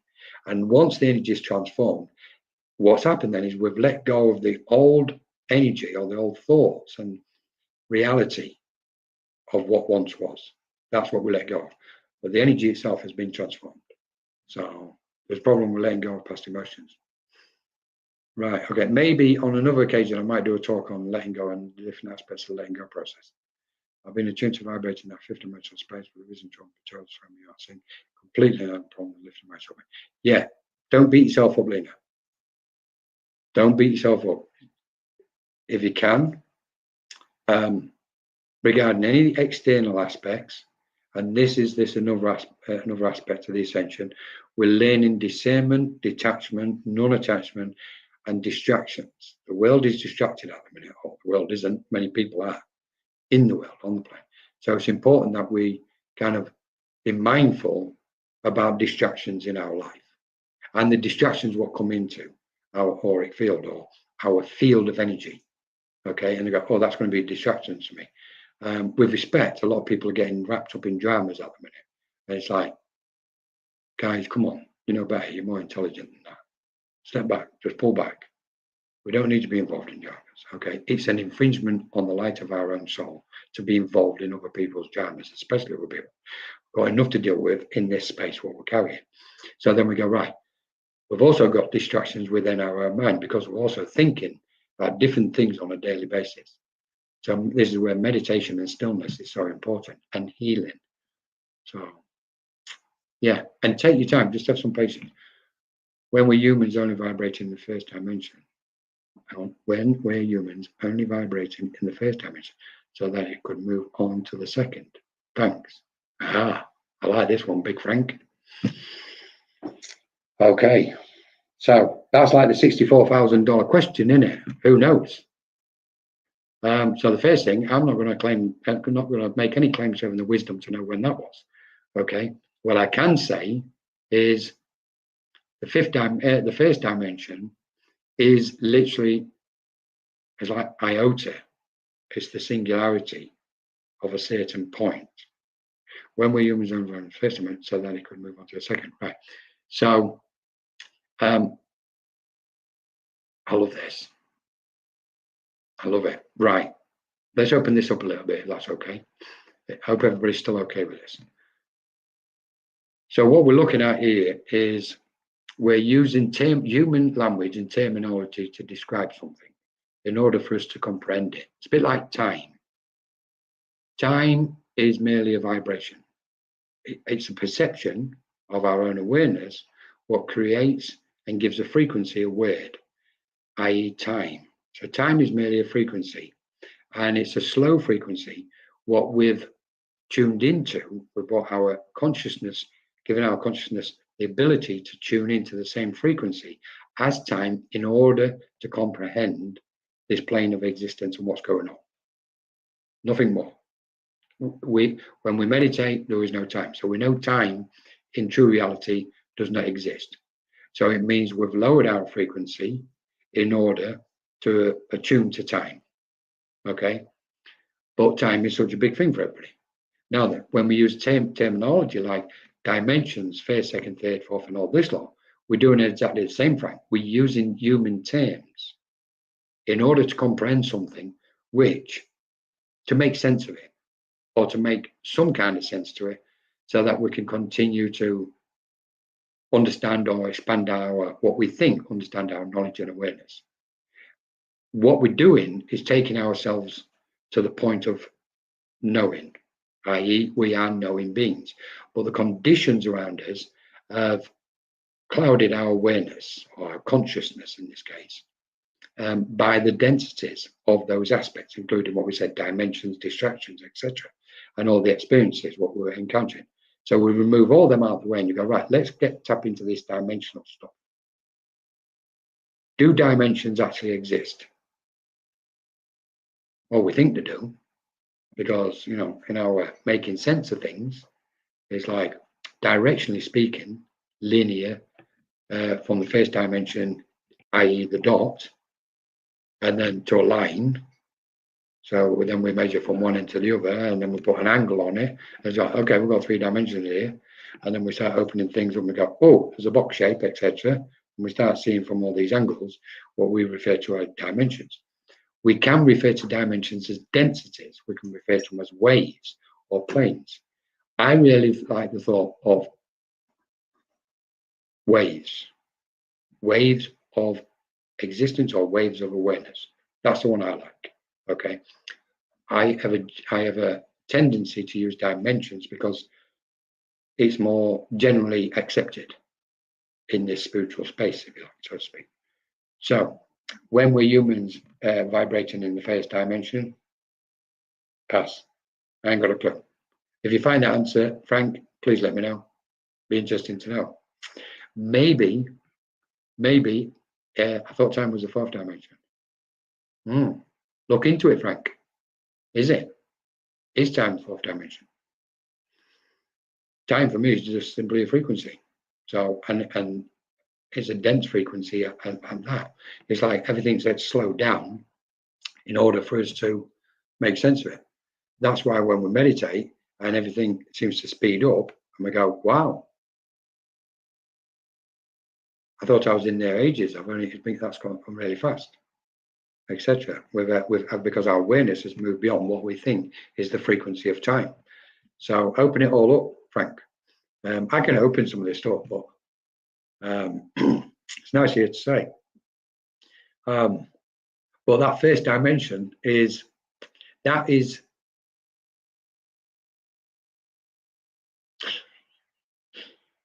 If it's okay, we're just going to have a little bit of a play. So you're looking at dimension, metaphysical thing, rather than mathematical dimensions. Well, you see, then we've got here. I'm just there's 2 points here. I'm going to throw out here, Frank, because this is interesting. We can view it as metaphysical, okay, but then we can't dismiss the mathematical, can we? Then we're bringing duality into place, the 2 opposites, okay, and then we're looking, because my mind instinctively goes, okay, what we're referring to here is science and spirit, metaphysical being spirit, science being mathematical, and then that whole business of, well, this is the correct way, no, that's the correct way, when in effect they're both one and the same, and they're not separate. So out of metaphysical and mathematical, we need we need to find a new word, Frank, because they both run out of meaning. So looking at, yeah, they're running out of meaning. Now then, let's play a little bit, because I want to go back to this, what's called the iota, for me, the first dimension. Now then, if we imagine a spiral, if you like this, and I'm sorry this has gone on this way, guys, nothing I can do. So if we're looking at the iota, the dot, the first dimension, and I'm being allowed, there's part of me cautious about saying this, but I've got these guys going, let's just put this one out there, Colin. Right, so I'm going to put this one out. Imagine a spiral, okay? And the spiral is made up, imagine it as the 7 colors of the spectrum, okay? From the red all the way up, orange, yellow, green, blue, indigo, etc. Okay, there, blue. So, and as we go up the spiral, we ascend, but we expand at the same time. So that's what we're doing. Our consciousness is doing that all the time. And it's going up and coming down. It's going up and it's coming down, depending on what experience we're experiencing in any moment. Okay. So when we look at the spiral, then we can say, okay, we put the spectrum to it, the colors. We can bring the chakras in, but let's put the spectrum in the colors, and we go, right. So the first dimension has got to be the red one, the base, what we call the base. Second one has got to be the second dimension. So these are all relative to the electromagnetic spectrum, because we're seeing them as colors, but we're seeing the spiral as frequencies and vibrations. So we know as we ascend, we expand. Okay. But the first dimension at its center point is there in the V. That one single spot at the very bottom of the spiral. And we can say that is the first dimension. There, because it's a single dot. That means that energy is at its most densest. That's when it's got its most mass and density. Okay. And that's why when we get close to it, when our mind goes down, we feel we become heavy and dense. That's because the frequency of our consciousness has come down the spiral. Sorry.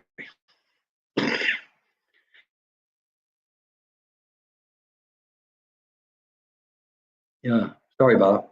So our mind has dropped down. So what we're looking at is the ascension is always going to take us up, and we're going to feel nice and light and expanded, because we're moving up to the 4th and 5th and 6th dimensions and so on. We start going to what we refer to as the spiritual planes, the ethereal planes, the astral planes, and so on, into the light, and so on. So that what you've referred to, Frank, is as the first dimension, is the dot itself, is the most dense form of where there's less light. It's the darkest place. Okay. Now then, the original question, when did it start?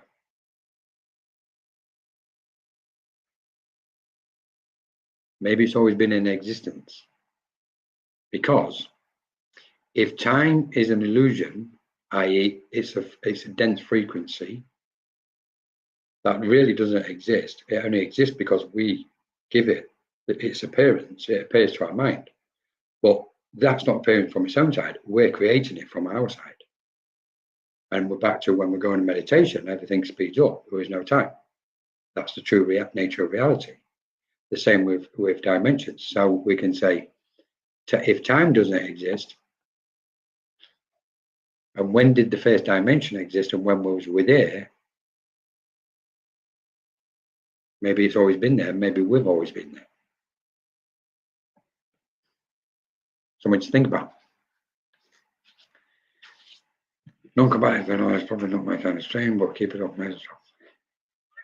must be your kind of stream, because you're asking questions, Frank. Oh, I love it. Anyway, I'm so pleased to have you with us. Any more thoughts? I don't know what's happening here. How long have we been on the go here?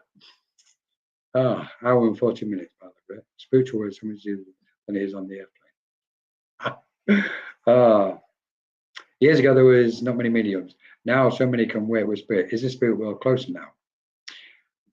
Good question. Let's have a look. Just bear with me. So, Marian, here's going to listen. Mediums. But this is all to do with light, Marian. Literally, this is to do with light. The light of the world is getting brighter. And as the light of the world gets brighter, more people awaken. More people have the psychic experience, because what's called a spiritual awakening is actually a psychic experience. It's a psychic awakening. And the reason why I say that is because the psyche is the consciousness, it's the mind. So the mind is expanded slightly, and it starts questioning and starts perceiving and sensing in to a new frequency of awareness. Okay. So what's happened is, in the last 30 to 50 years, the light around the planet has got brighter and brighter and brighter, and that's why we know it's a cosmic event coming from the cosmos. And these streams and waves of light, as they hit the earth, are creating this awakening. More people are now awakening to their psychic senses. Well, we've always had the psychic senses. That's why we've always had a gut feeling. But those psychic senses are becoming more sharper and refined. And from the psychic senses, then we start stepping into the frequency of the spirit world and communicating with spirit. No medium can communicate with spirit without using the psyche. Not one. Otherwise, they won't have a mind. Okay?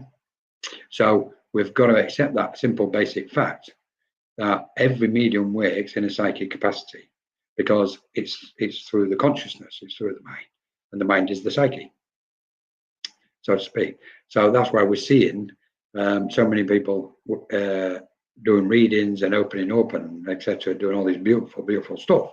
Okay, and when we say, is the spirit world closer now? That's a good point and a good question. I would say no. I would say what's happening is we have landed on the planet in this body. Our consciousness has expanded to a point. The spirit world has always been present, wherever that is, in whichever realm or direction or area or plane of existence in the vastness of the cosmos and beyond. It's just humanity is waking up, expanding their consciousness into the vibrations which more closely match the frequencies of the spirit world. So it makes the communion and connection between the two, what we call the two worlds, easier now than what it's ever been. And once humanity is waking up as a collective, and further still, I mean, the magic's just going to keep happening and happening and happening. We can say if a mind can attain a certain degree of awareness, expansion, then while it's in the body, clearly that mind will see spirit at all times walking amongst them. So it all depends on the expanse of consciousness, Marian. That's why we can say, what's the difference between mediums and psychics? Why can one do this? Why can the other do that? Why? It's all to do with the expanse of that consciousness, that individual consciousness. And in that, when we look at the rings of consciousness, we've got facets, we've got sections in the rings of consciousness, and they've got sections in. So we've got layers and planes, and then we've got facets and aspects within all of them.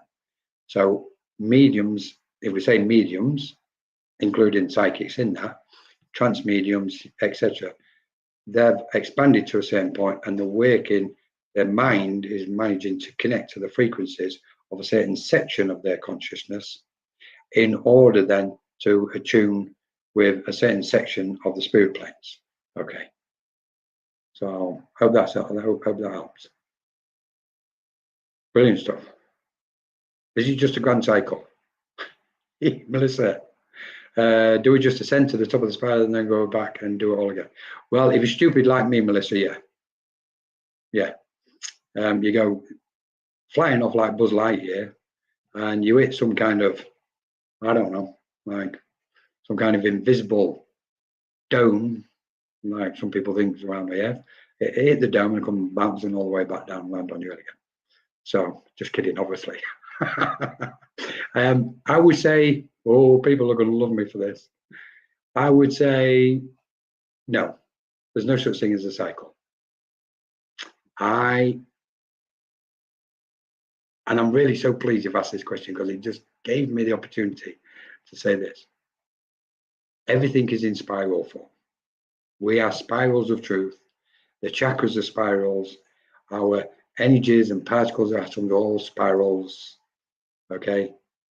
In the grand scheme of everything, it's a spiral of existence. Okay? Obviously, we can say there's cycles because it's a circle, but, circle, squares, oblong, all these different shapes. But for me, everything is spiral energy. Spiral energy. We're a vortex.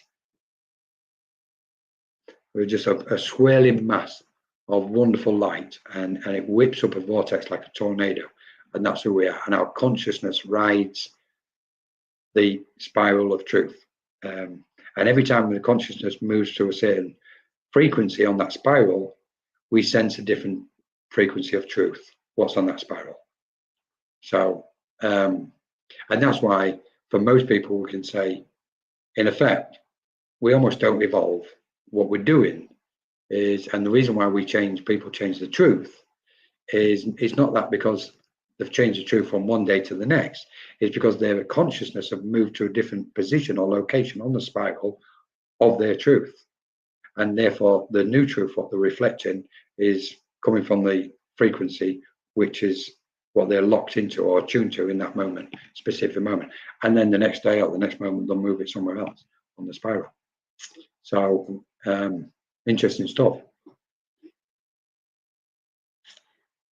I think we're almost, I don't even know what time it is. Where are we? It's nearly 10 o'clock, so it's nearly 9 o'clock over in the UK. Debbie, lovely to see you, Debbie. Debbie Romero. Yes, thanks for joining us. So, everybody, Debbie Romero, she's over in America. Check her out. Medium, etc. Lynn Boyd, one thing. I'd say advanced. Good evening. Hi, Michael. Lovely to see you. Thanks for joining us. So we're going to carry on because I'm just kind of getting warmed up now, and some of you guys are going, "What? Are you kidding me? Oh, I've had enough. I'm off." So I think we're going to do. We'll just take a couple more quick questions, then we're going to do some readings, if that's all right, because I know Spirit really wants to do some readings. So have we covered most of the questions? Oh, I don't want to go off. Just got you live, loving it. Yes. Thank you, Debbie. Hope everybody's managed to stay with us. Hope you've been enjoying it. Let's just fire away, see what we've got here. I'm just checking some of the. Oh, I like that one, Marion. My past rubbish was my darkness. My present and future is the light times. Correct. Correct. Bear in mind, everything is energy, and we rely on energy to exist. And we're gathering and collecting, constantly gathering and collecting energy, whether we call it good or bad experiences. We're just gathering it because we want the reaction in here so we can expand and ascend. Let's have a look. Sorry, anything? Marlene. I think we're nearly down to. Oof. Oh, Lena's Angel. Why so many lessons to learn? Let's just quickly grab that one. Lena, why so many lessons to learn? I know I'm going to lose a few people with this, but there's no such thing as a lesson. Sorry to disappoint those who like the lessons, but there is no such thing as lessons. Everything will. When we think we're learning lessons, it's because we're lacking the knowing. And I don't mean lacking it disrespectfully. I mean knowing is not present. When the knowing is in, there's no learning, there's no lesson. We're knowing beings. So in this process of transformation what's taking place, we're starting to tap into the frequencies of knowing within us. And then the lessons will go, oh, okay, well, no, I know this is correct. Where's the lesson in that? So, but at the minute, I get what you're saying, Lena. I would say lessons rather than say why so many lessons. I'll just go, my view and perception is, okay, karma is ripened for me to deal with this particular experience. Okay. I think when we use lessons, we're actually treating ourselves as infants and diminishing the vastness and the greatness, cautiously, of our own light. And I'm not saying, we are great light, but we are. That's why, when people take to us or not, it's the light. So as regarding lessons, yeah, it's just karma ripening for all of us. And we can go, yes, I need to learn this. I'm so glad you said this, Colin. This is a whole new topic. Topic. Oh, do you know what? Can you remember the topics in England? I could just eat one. Topic. Thank you, Sal. Okay, I'm going to fly through and start doing readings and join this. Christine, before you go, hello, Mary. Hey, Margaret, Margaret, you must have a Mary with. Christine, then. Okay, so I'm going to start. Thank you for everybody who's joined us for the chat and the talk. Now I'm going to do some readings. I just need to cough and have a drink. Sorry.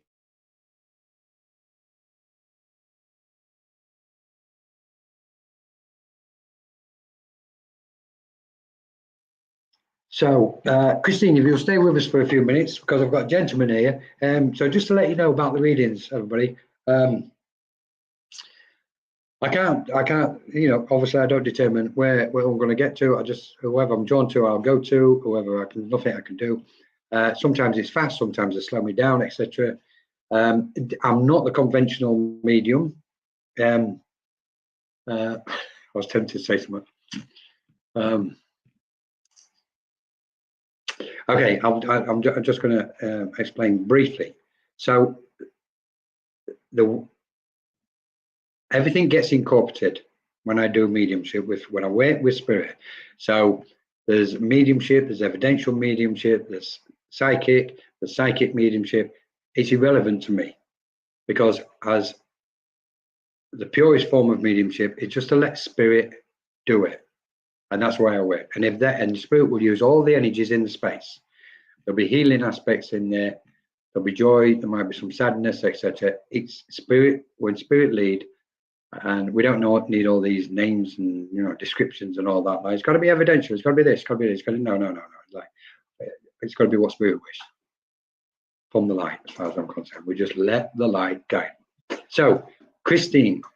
So sit back and enjoy it for the next 20 minutes, half an hour, if you wish. And by the way, it looks like I will be doing a special Christmas demonstration of mediumship around the 20th of December. So please watch out for that.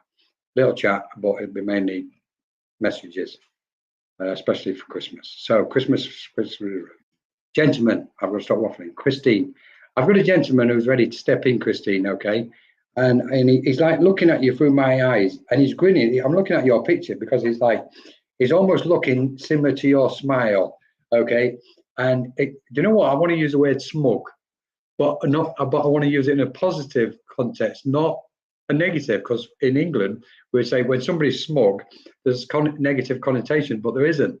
On other occasions where somebody's smug, they've got that kind of chirpy, smiley looking, smug looking face on the face, look on the face, which is smiley and warm and loving.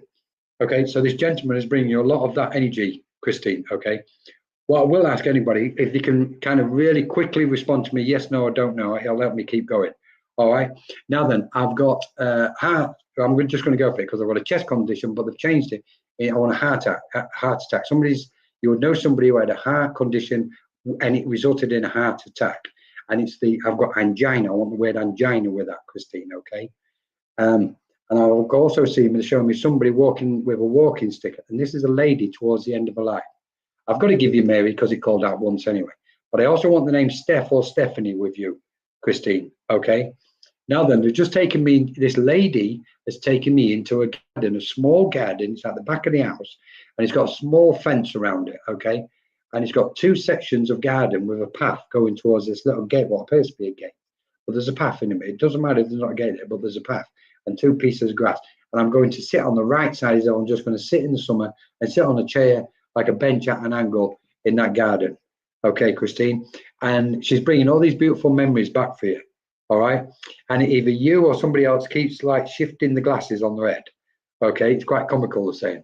Now then, talking about comical, this gentleman showed me a clown from many years ago, and I believe this clown was done as a joke and made somebody, if it wasn't you, made somebody jump because it's just bringing this memory.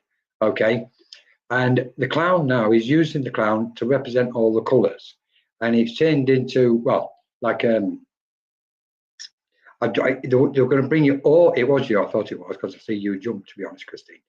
And this clown turned into a multicolored being, okay? And what I'm seeing is the purples, the greens, the yellows, the blues, very vivid and very sharp. And they're bringing all these colors around you, Christine. And I know there's healing on your left knee, okay? And just above it, and because I've got my hand on it and I want to rub it, and he's laughing his head off, this gentleman is. I want the name Barry, okay? That can be anywhere. If I get names, just put them where they are. If you can't, doesn't matter, bin them. But I don't chase spirit and go back for stuff. I also want, as if I got somebody's placed a pencil or pen. No, they've placed what looks like a pencil in my hand, but I think it's a thin pen. Okay, and it's in your hand, and you write, or you did write something to somebody before they passed or when they passed, because I can see writing on this piece of lined paper, short, small piece of lined paper, and they're saying, she put her thoughts down, Colin. And I saw it. I was watching her when she was writing it. I read them. Okay. Would you understand this, Christine? Hopefully. Right then. And just before I pull back, I've got a bit of a cough. Okay. So they want to make sure you stay wrapped up and warm for Christmas and winter. They're saying winter. Okay. They give me a toffee apple as well, by the way, here. So I don't know whether somebody made, oh, that's bonfire night. I had that at bonfire night. Okay. What's for the toffee? Oh, no, it's a memory. Sorry. Toffee apple. And they're taking me to an item of jewelry, what you're wearing as well, Christine. Okay. It looks like a necklace. If you're not wearing it, you should have it. It's a necklace, and it looks like it's got this beautiful, small pink, because it's almost transparent pink gem or stone on that necklace, Christine. Okay. And I believe you'll find that as a memory. You're getting a lot of healing, because I know your legs need healing, because there's a certain vibration and frequency going on with my legs with them. Okay. And I want the song, Always Look on the Bright Side, Monty Python. So that's memory. Always look on the bright side. Thank you so much, Christine. I'm going to move on. Aileen, I'm going to come to Aileen, because I know I had to come to earlier. Are you still with us, Aileen? I'm probably going to, yeah, there, woof, there you go. Just let us know that you're still with us, if that's okay. Okay, so we're swimming. It's like I am swimming. Now, look, I've got to say, because that name, what I'm looking at is yours, reminds me of German and South Africa. There's all sorts going in your name and in your family. Okay, but that's Colin picking it up, or me being guided and my own awareness from spirit with your name, Aileen. Right. But I'm swimming. I want memories of swimming when you was a child, okay, when you was younger. And it's like, and now we're swimming in this vast ocean of energy. Okay. They're going to bring you to the surface to give you, I know what we said earlier, and I know what you put in. As far as I'm concerned, that's gone. I get it from spirit. This is it at the moment. I want the name Tony being given to me, what's connected to the airplane. Can be anywhere. I want September, and I'm around the 19th or the 17th. Say 19th first. And then I want 17th. Somebody's talking about a time. Somebody remembers the exact date, and it will remember the date that was born. The exact time they was born. Okay. Are you still with us, Aileen? Please let me know to say yes or no. Let's fly through this so we can get to the bottom. See who's. Hopefully he's still here. Michael, I've got to come to Michael Christopher as well. Hi, hello, Rich. Nice to have you with us. Annie Claire's here. Thanks, Annie. Lovely to see you. Tiny's still here. Let's have a look. Sorry. Let's have a look. Right. Oof. I don't know whether. Can you just respond to us, Aileen, if he's still here? If not, I'm going to have to move on. Let's have a look. Tiny's here. Come on then, let's go to Tiny. If Aileen comes back, then we'll come back to you, Aileen. Okay. Tiny, woof. Okay then. Do you know, Tiny, I've got somebody who's jumped in really strong. As if they're like, oh, if different conditions, they'd want to put me into a trance-like state to communicate with you. Okay. Right, Tiny. So there's going to be spirit. I'm going to find a way, an opportunity, okay, of getting in somebody, a medium or channel. Let's just call them a channel here. They're going to find a way of getting into a channel where they can really come through as powerful as they possibly can to communicate and talk with you. Whether it's in person or online, I honestly don't know, but they're determined to do it. Said, Colin, we're going to do it. Tell her to watch out for it. And it's funny, we shouldn't have any expectations, but they've just gone, tell her to expect it, because I am going to get in somebody, okay, in a nice way, not in a negative way, because there'll be a vessel what will always be open for this sort of stuff if the circumstances are correct. Okay, it's really important, Tanya, that you enjoy Christmas. This is going to be the last thing you're going to want to do. they're saying you've got to enjoy Christmas. Okay, 100%. This is so important, because if you enjoy Christmas, then you're over the hill, they're saying.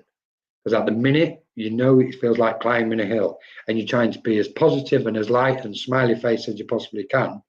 But the Spirit's saying, we know it's a bit of a mask, or more than that, okay? But we're trying to get her over the hill, okay? So once Christmas, once you got over the hill over Christmas, it'll be like a train just coming down. Things will get a lot easier for you, okay? Right then. Somebody wants to run to you, Tani, because my feet are on fire as if I just want to run over to you and just put my arms around you and grab you, okay, in the most beautiful, magical way, and with a lot of humor, okay? Right, let's have a look.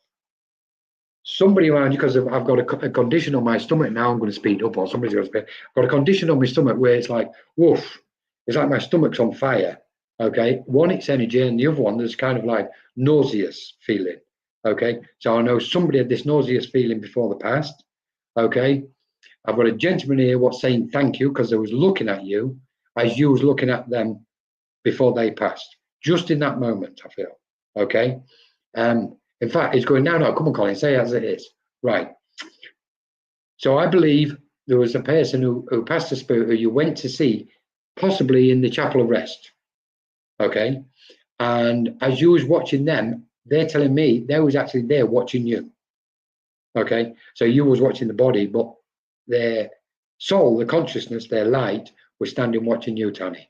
Okay, and with that, they've just stepped forward and put their light around you. Okay, absolutely beautiful, because I can hear a conversation going, I'm sure he was there. I know he was there. I'm sure he was. I could feel it. Okay, and it's like, they're confirming that it took place. August is a month here, and thumbs up for August. The one what's gone, because I know it's anniversary of birthday, and I'm around the 20. Oh, they're trying to get me into the 22nd, even maybe up to the 27th. But the one next August, your whole world's going to change by next August, Tony. Oh, they've just put my head on the block on this one, isn't there? Right. You're going to have to let me know August next year. If it hasn't changed, don't come to me. Go to them. Okay. Right, so they're bringing lots of love and laughter to you, okay? And Tani, just before I move and pull back, somebody's going, Colin, she knows she can do this. Just tell her to get on with it, okay? In that accent, they've got a really nice accent, okay? Just bear with me if you want 1 minute, because I'm going to see if he's going to come in a bit.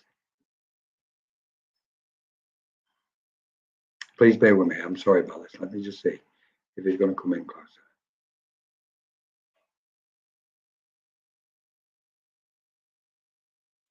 I love you. And he wants to say, I love you with another word on it. I love you. And you know I do. And I couldn't say it before I went because it was too late. But I love you. And he's scratching his face here for some reason. And he went, don't ever think I'm away or going. And he's just throwing a boomerang at you. And I'm seeing a boomerang go there and come back. And I've got to leave that. He's pulled back. He's gone, that's all I wanted to say. I wish I had that confidence. You can have it. You can get it, Tony. Right. Okay. Debbie, I'm going to come to Debbie, where are we? Debbie Romero. Hi, Debbie. You're still with us, hopefully. So, Debbie, you know, I've got a smoker here, Debbie. I feel like I want a cigarette. I can't smoke while I'm doing this. Oh, Tony, thank you so much. Well, not thank you for being in tears. Well, yeah, maybe. Tony, no, I'm not the best. There's a lot more, trust me, there's a lot more better out there. So beautiful, Tony. She is, absolutely. Debbie, are you still with us? I think she's still with us. Yes, no, don't know if she knows she's here. Hopefully. Anyway, smoking. Debbie, I want a smoker, what used to be a smoker and stopped around you. Okay. There you go. So cute. She's here. And they're coming here. Now, I do know what I have got. And it's funny because I can see her face as lit up as clear as anything. So, and naturally, she's going to be here. And you know who this lady is, Debbie. You know you're not going to avoid your mum coming through because she's here. Right.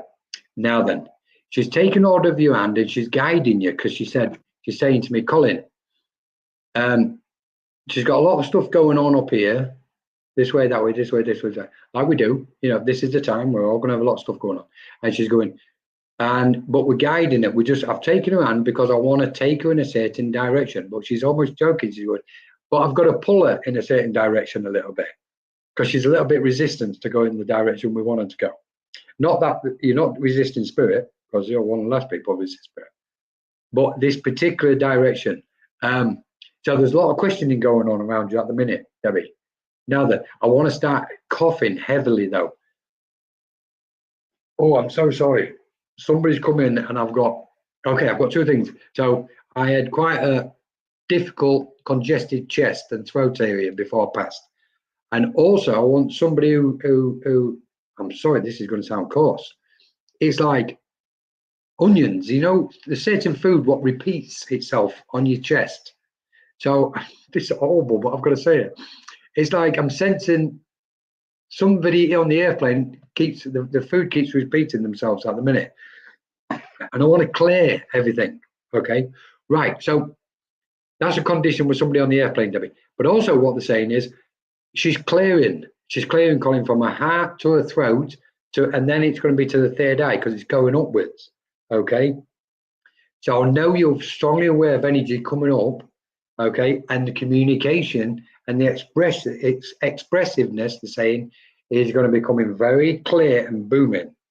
Okay, and they're saying she's on a bit of a mission at the minute, Colin, and we love it because her energy is changing, all field of energy or is changing, and she knows it is, and she's feeling it. Okay, I've got a really beautiful feeling about this, Debbie. Okay, I want Costa Rica or somewhere near the Bahamas or because I'm the south of Florida and I'm on them islands, like the Caribbean islands. I'm going there for some reason. Okay, so I don't know whether anybody around you have got something planned. Oh, hang on. Somebody's been talking about a cruise because he's putting a cruise in my head, and to be honest, all of a sudden they've just stopped me and gone Cancun. So I don't know whether this has been coming up. Well, it has. It must have been. Okay. And I've got shaking hands, Debbie. So I know there's a lady in spirit whose hands was very fragile and shaking towards the end. Okay. And she's going, just let me talk to her for 1 minute, Colin. Just let me talk to her. Okay. Right. You're okay. This is why she's got hold of your hand as well, then, Debbie, because she's transferring energy through and love. Okay. That's why your auric field's changing. Right. But her hands were shaking or are shaking and she wants to talk to you for a minute. She's trying to slow my energies down so I can look at you and speak to you. Okay. And she's saying, but don't worry, it will clear and you will come back with twice the energy you went in with. Okay, we're going to clear. And she say, main thing is we don't want her to worry, Colin, because it can clear, it can be sorted out. Okay, and I'm seeing you rise up and standing on your feet. Okay, and as I'm doing that, I'm tingling all over my body. This is you. You're going to be, I'm going to say this. She's saying she's going to feel so much more sensitive, Colin, when she comes out of this change. Okay, and I've got to give you the catalyst, the cocoon. Yeah, the catalyst to the butterfly. Okay, syndrome. It's more than that. We know it is, but she's using it just to get it across. Okay, and art, the picture. Hold my picture. Tell her, hold my picture, Colin. Hold my picture to her heart. Okay, and it will bring her a lot of warmth and love. Okay, and she's putting her hands together, so I know she was deeply, deeply thankful to God in her way. Like, she's so appreciative, Debbie. And she's saying, and we're saying prayers for her at the minute for a speedy recovery. Okay. Now she's bringing me memories of you in rollerblades, and she's laughing her head off. Okay. She's just laughing, and it's you. I can see you along some kind of what we call in England the promenade along the beach, on the pavement, or the walkway, or what do you call it? On your wall, and she is in stitches laughing her head off about that, and she's going, Colin, she gave me the most wonderful memories. Say hello to everybody and everybody around you, okay? And just before we go, there's a guide just coming in, Debbie. Okay, now I know it's a classic, but I'm still going to give him. And he's just gone, oh no, you don't have to give him. You don't have to give me Colin. You don't have to describe who I am. She knows. Okay, but what he's saying to me is passing this message on.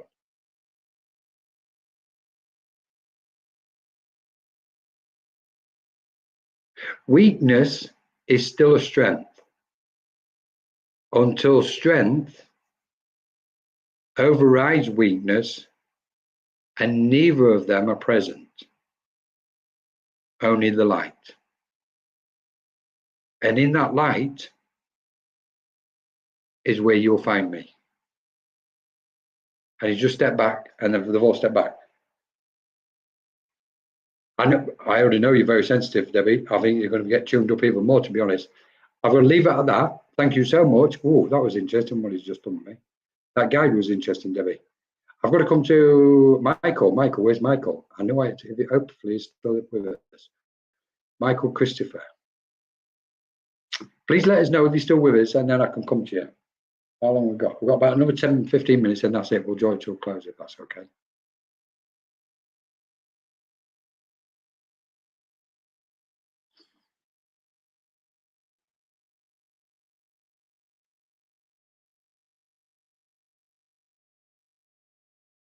Mary, is there still time? Mary, Marion.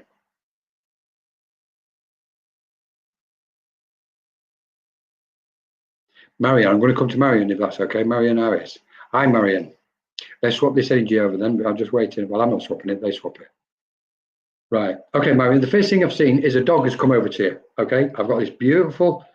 Oh, the hair on this dog is like pristine. So I know somebody always looked after, washed this dog, or put him in the bathroom, I don't know, groomed it well. I'm not sure what was going on. Okay. Debbie, yes, I love roller skating. That was so funny as anything, that Debbie. Okay. So Marion, this dog has come over to you. Okay.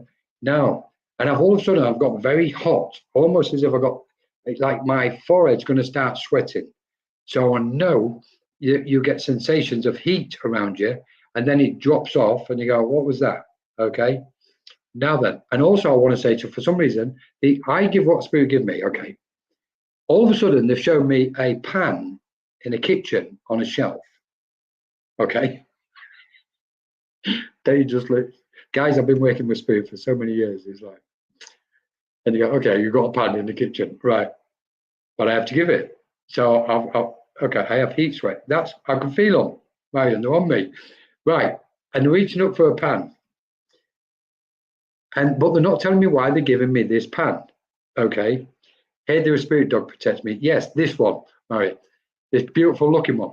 Now that it's the pan, I want the pan. So, you know, bear with me because let's find out how they're instead of messing about. They're handing you a pan, okay, and it's got this handle on it. So they're giving you this pan. It's a silver, looks like almost the cast iron ones, the old fashioned ones, but it's clean. Almost looks new, as if I reached up to take it off the shelf. Memories, right. So there was memories going back for you, Marion, where I believe, and I'm going to say your grandmother in her home would have put pans up on the side, not in the cupboard below. There were certain pans in somebody's kitchen, I believe your grandmother's. If it's not your grandmother's, I've got it wrong. But somebody's kitchen had pans on shelves, okay? And they're talking about memories because whose ever house that was is the person who's here. Now then, clearly I've got a gentleman who stepped forward because he's making sure I don't, mess about here. And he's going, Colin, right, I've got to give you the month of June, okay? As a birthday. No, let's not mess about. Okay, I want June as a birthday, Marion, but I also believe June as a passing. That's the one I want. Grandmother and grandmother cook when I was little. June is my birthday. Right, that's the first one. I also want somebody, because they're trying to give me somebody's passing. I want a passing in October, Marion. They've just took me straight into October. And I want 2 dates. I want the 10th. If it's not, I'm just going to give you 2 dates. If it's not October, place somewhere to go. I want the 10th because I saw it clearly, and the 4th. And the 4th is quite significant, they're telling me, because I can do holding it in the space.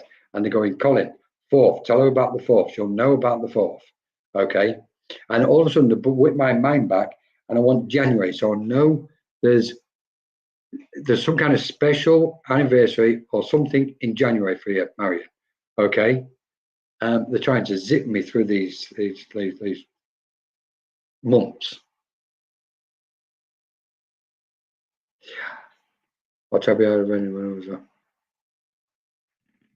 Thank you. Okay, because there was they clearly said October about something quite special.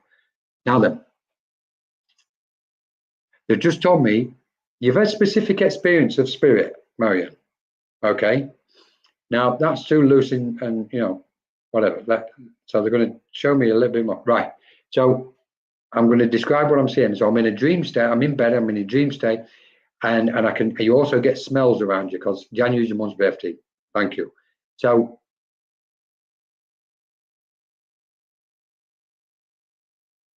am I right in saying the birthday is around the 16th, Marion? Because it just took me around the 16th. You she'll probably say the 7th. Anyway, I've lost where I was. I jumped in with that. Dream. So I'm laid in bed and I've gone into a dream state. And it's like my mind, my consciousness has gone over to spirit or part of. And I'm seeing and sensing light. Would you understand this, Marion? Because, and they're laughing because they're going, yeah, she knows, Colin, she knows what we're talking about. Because there's been an aspect of light, what you've experienced, they're telling me, okay? And they want you to know it was done deliberately. We took her there, they're saying to me, okay? Your guides want to let you know that they're around you at this minute. So please don't question whether your guides are around you or not, all right? They want really giving you the confirmation that they are. You see lots of lights. Son's birthday is on the 16th. Then it's your mother what's given me the 16th about your son, say happy birthday, whenever it is. Right. So, and flashes of gold. Because I'm partly walking with spirit, Marion. And that's the only way I can describe it, is I don't expand on this, Colin. I'm partly walking with spirit. And I really want to open and they're going, you can't. Just leave it at that. Right. I want a gentleman, sorry, I've made a mistake. I want a lady who had some kind of arthritis in a right hand or a problem or issue with the right hand. Okay. I sense them. Yes. Right. I want around, they give me tulips. So I know I'm around March, April time. Okay. Special time of the year for you and the family. Okay. Because I would automatically put tulips with Holland and Dutch. So there's European connection going on with you then, Marion. Wherever that may, and they're laughing their head off at that one. So no, that's stronger than what I realised. Okay. Just before I finish, you love tulips. Just before I finish, they just walked over you and they're handing you somebody, this lady, now she's telling me who she is. This lady is handing you a beautiful one, single, small, red rose. April's for a passing. I wouldn't be surprised if that red rose comes from the April passing, Marion. Okay. Just before I do finish, I can see you holding somebody's hands before they passed. Okay. And they're saying, I've got the words forever grateful. And I've got to leave it at that and pull back. Thank you so much, Marion. So maybe one more and I think we'll wrap it up if that's okay. Steve Ebbage. Hi, Steve. Would love you reading with John. Thanks for joining us, Steve. Oh, sorry. Just before I come to you, Steve. No, I'll have to move on to it. Sorry, you've reminded me of something. Steve, would love reading with John, please. Right. I've got the song Neil Diamond, Steve, September Morn. So I know there's a specific date, specific meaning to September, possibly a birthday. And I'm going up towards the end, around the 31st. Thank you, Marion. You're very welcome. up to around the face-to-face. I said September, didn't I? Right. But I also want somebody's passing in September. Somebody passed in September, Steve, as well. Okay, I don't know what year it was, but somebody passed. And as I've just said, I don't know what year it was. I've got a gentleman with a lady stepped in. Okay. Now, I'm going to describe what I've got here. When the lady and gentleman stepped in, I immediately thought it was a couple, but one of them stepped back slightly. So I believe what they're telling me is somebody in spirit got married twice and there were stepchildren involved here. Okay.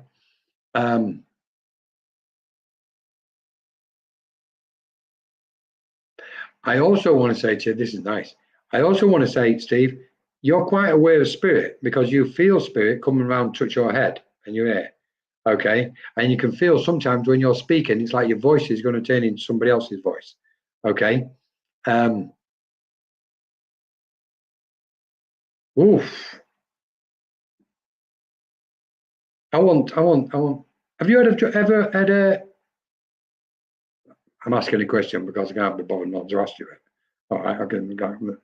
It's like they've put you in a plane as a pilot, so it makes me think you may have had a pilot lesson or flying lesson at some point. If it wasn't you, would you understand where the flying lesson comes into play, Steve? Do you understand? Makes sense?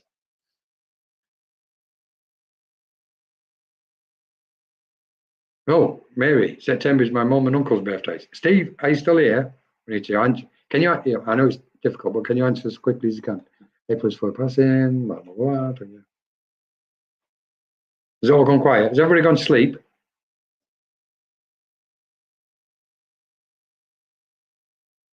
Okay, I'm really sorry then because I don't want to go on if I can't get that response. So we're going to leave it at that. Mary, I just want to say hello to you from a lot of people in spirit. My uncle Maurice, my own daddy was engaged. If it feels comfortable. I don't normally do this, Mary, but it doesn't matter tonight. This time of night, it's been on the go for 1.5 hours now. So it's like, if it feels comfortable, take it. All right.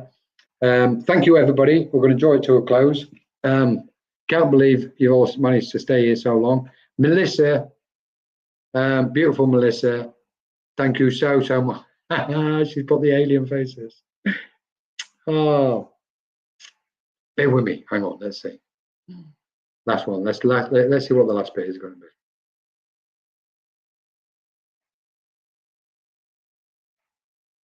Okay, Melissa, I've waited to see what Spirit wanted to do. And I've got to say to everybody, I know Melissa a little bit. I've just had this like scan. It's like a beam of light. Do you know what? Is it, you know the swords from Star Wars? It's like a beam, somebody's holding, standing next to me here, and this beam of light stretches out. And they've just sent that beam of light straight from my body.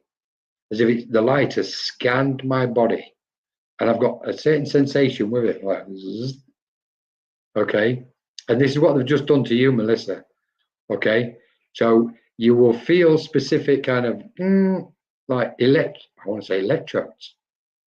Give me electrodes for some reason for you, and then boom, things are opening up inside me. Like if my chakras are aligned, and I can see the light here, all that light as a channel's just gone and opened up there, and I've got the most beautiful feeling coming through, Melissa. Okay, I've got a lady who's kind of bent, crouched forward because her back wasn't too good, coming over to you, and she's sitting next to you, Melissa. Okay, she would have wore glasses. She's got some kind of birthmark, mole, something on this side of her face. Sorry. And she's going, I'm there, Colin. I'm there with her. I'm there. And she's just smiling. Okay. And there's some pets, possibly a dog, at least a dog anyway. Some pets coming over towards you. And we're just going to draw it all to a close. Thank you so much. That's it. They're just stepping back. Thank you so much. Sorry, I lost connection. You just, hang on. Let's have a look. Colin, I lost connection. You just couldn't set in for my dad's passing. I lost you. So it was your dad's passing. You see, September, because I got Neil Diamond song September Morn, and they changed the morn, as in morning, to mourn somebody's passing. That's how they just give me that, Steve. So is your dad? Well, your dad's been here. Okay. Thank you, Melissa. Grandmother shows me a lot. She's definitely there with a lot of love. So, Steve, just quickly, because there was something else, and I've looked. Hopefully, I remember. You'll hear it anyway, because I gave it. I lost positive. It's okay, Steve. It'll come back again. I want somebody. Somebody just showed me a Steve. Right, Steve. Would you know somebody? Now then, I don't know whether you've got American connections or not, because somebody just showed me what looks like a rifle, and they've taken. I'm standing here with a rifle. If I'm Spirit, and I've handed it over to you. So I should imagine this took place many years ago. Maybe you practiced how to manage firearms or something of that nature. I'm not sure what it belongs to. That's what it appears to me as. And somebody's taken a hat off and put it on your head, Steve. Okay, it just looks like a cowboy hat, but I could be wrong. Like just plonked it on your head. There's a lot of American connections to you, Steve. Is that right? Francis, hi Francis. Oh, Francis is baking mince pies. That's not even funny, Francis. Mince pies. It's not even funny. Steve, have you got American connections? Steve Ebbage. I've got the taste of mince pies. And Melissa, lots of smells coming around you, by the way. My dad was in the army. That's what I wanted, Steve. Because he's taken whatever, for me it looked like a rifle, and he's put it in your hand, and then he's put his hat on your head. That's why I was cautious. So there's no American connections, right? That's okay, Steve. That's why, because it was or it wasn't. Oh, my dad was well, Steve, he's coming over and he's shaking your hand. He is shaking your hand tonight. All right? And he's saying, well done. Not in a patronizing way or an embarrassing way. He's saying, well done. And he went, Colin, he could write a book on what he's been through. Okay? And he keeps going, he keeps holding his own. All right?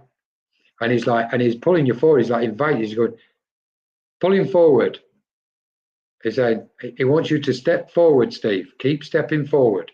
Okay? And the words is, you have the right to be in this space, i.e., you have the right to be connecting and working with Spirit and sharing your gift with others, because your intention and your heart is in the right place, you're saying.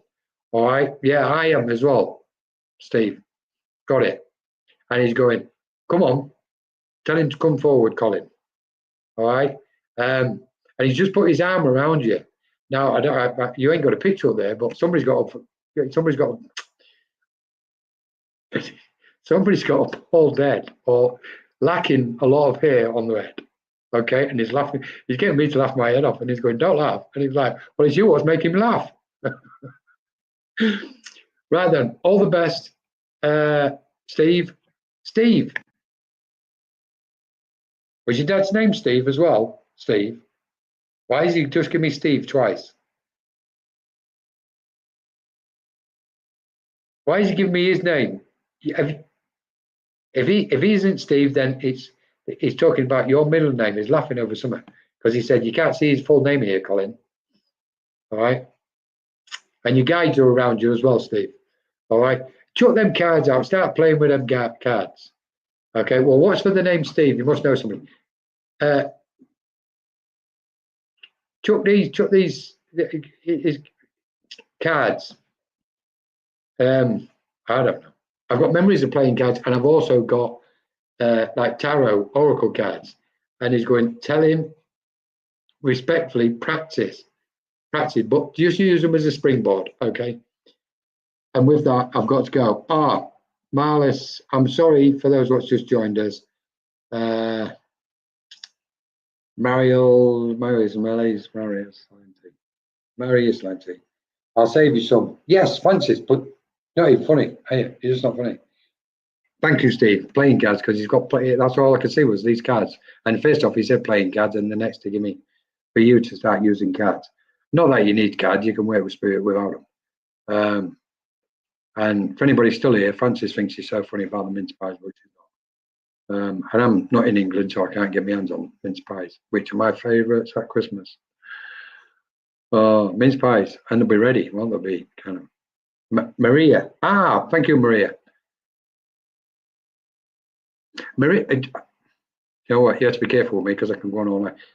Marie, I've got Spirit here just saying to you, tell her the answer is yes. Maria, the answer is yes. You're on a quest, Maria. Okay, and Spirit are just saying yes. Philosophy, Rish, why didn't you tell me you was here still? We could have got somebody through for you. Somebody would have stepped through. Thank you, everybody. Got to leave. Rish, lots of love. Just before we go, guys, and this one's for Rish as well. We're still working on all the information about our Egypt event in April 2026. Convergence with Cosmic Light. We'll be working with Cosmic Beings. That's all I can say at the moment. Rish, lovely to have you with us. Margaret, thanks for joining us. Hopefully we'll see everybody soon, very soon. We've got trance courses, mediumship courses, all sorts. Demonstration of mediumship, an event maybe on the 20th of December. Next Sunday we've got chat with Lizzie, and we've also got a chat the following Friday with Tony who's in Luxor in Egypt. Looking forward to that, both of them. So from Spirit, everybody, thank you so very much, and hopefully see you very soon. Don't know what to say. Humbling, to say the least. Take care, everybody. Lots of love. Bye-bye.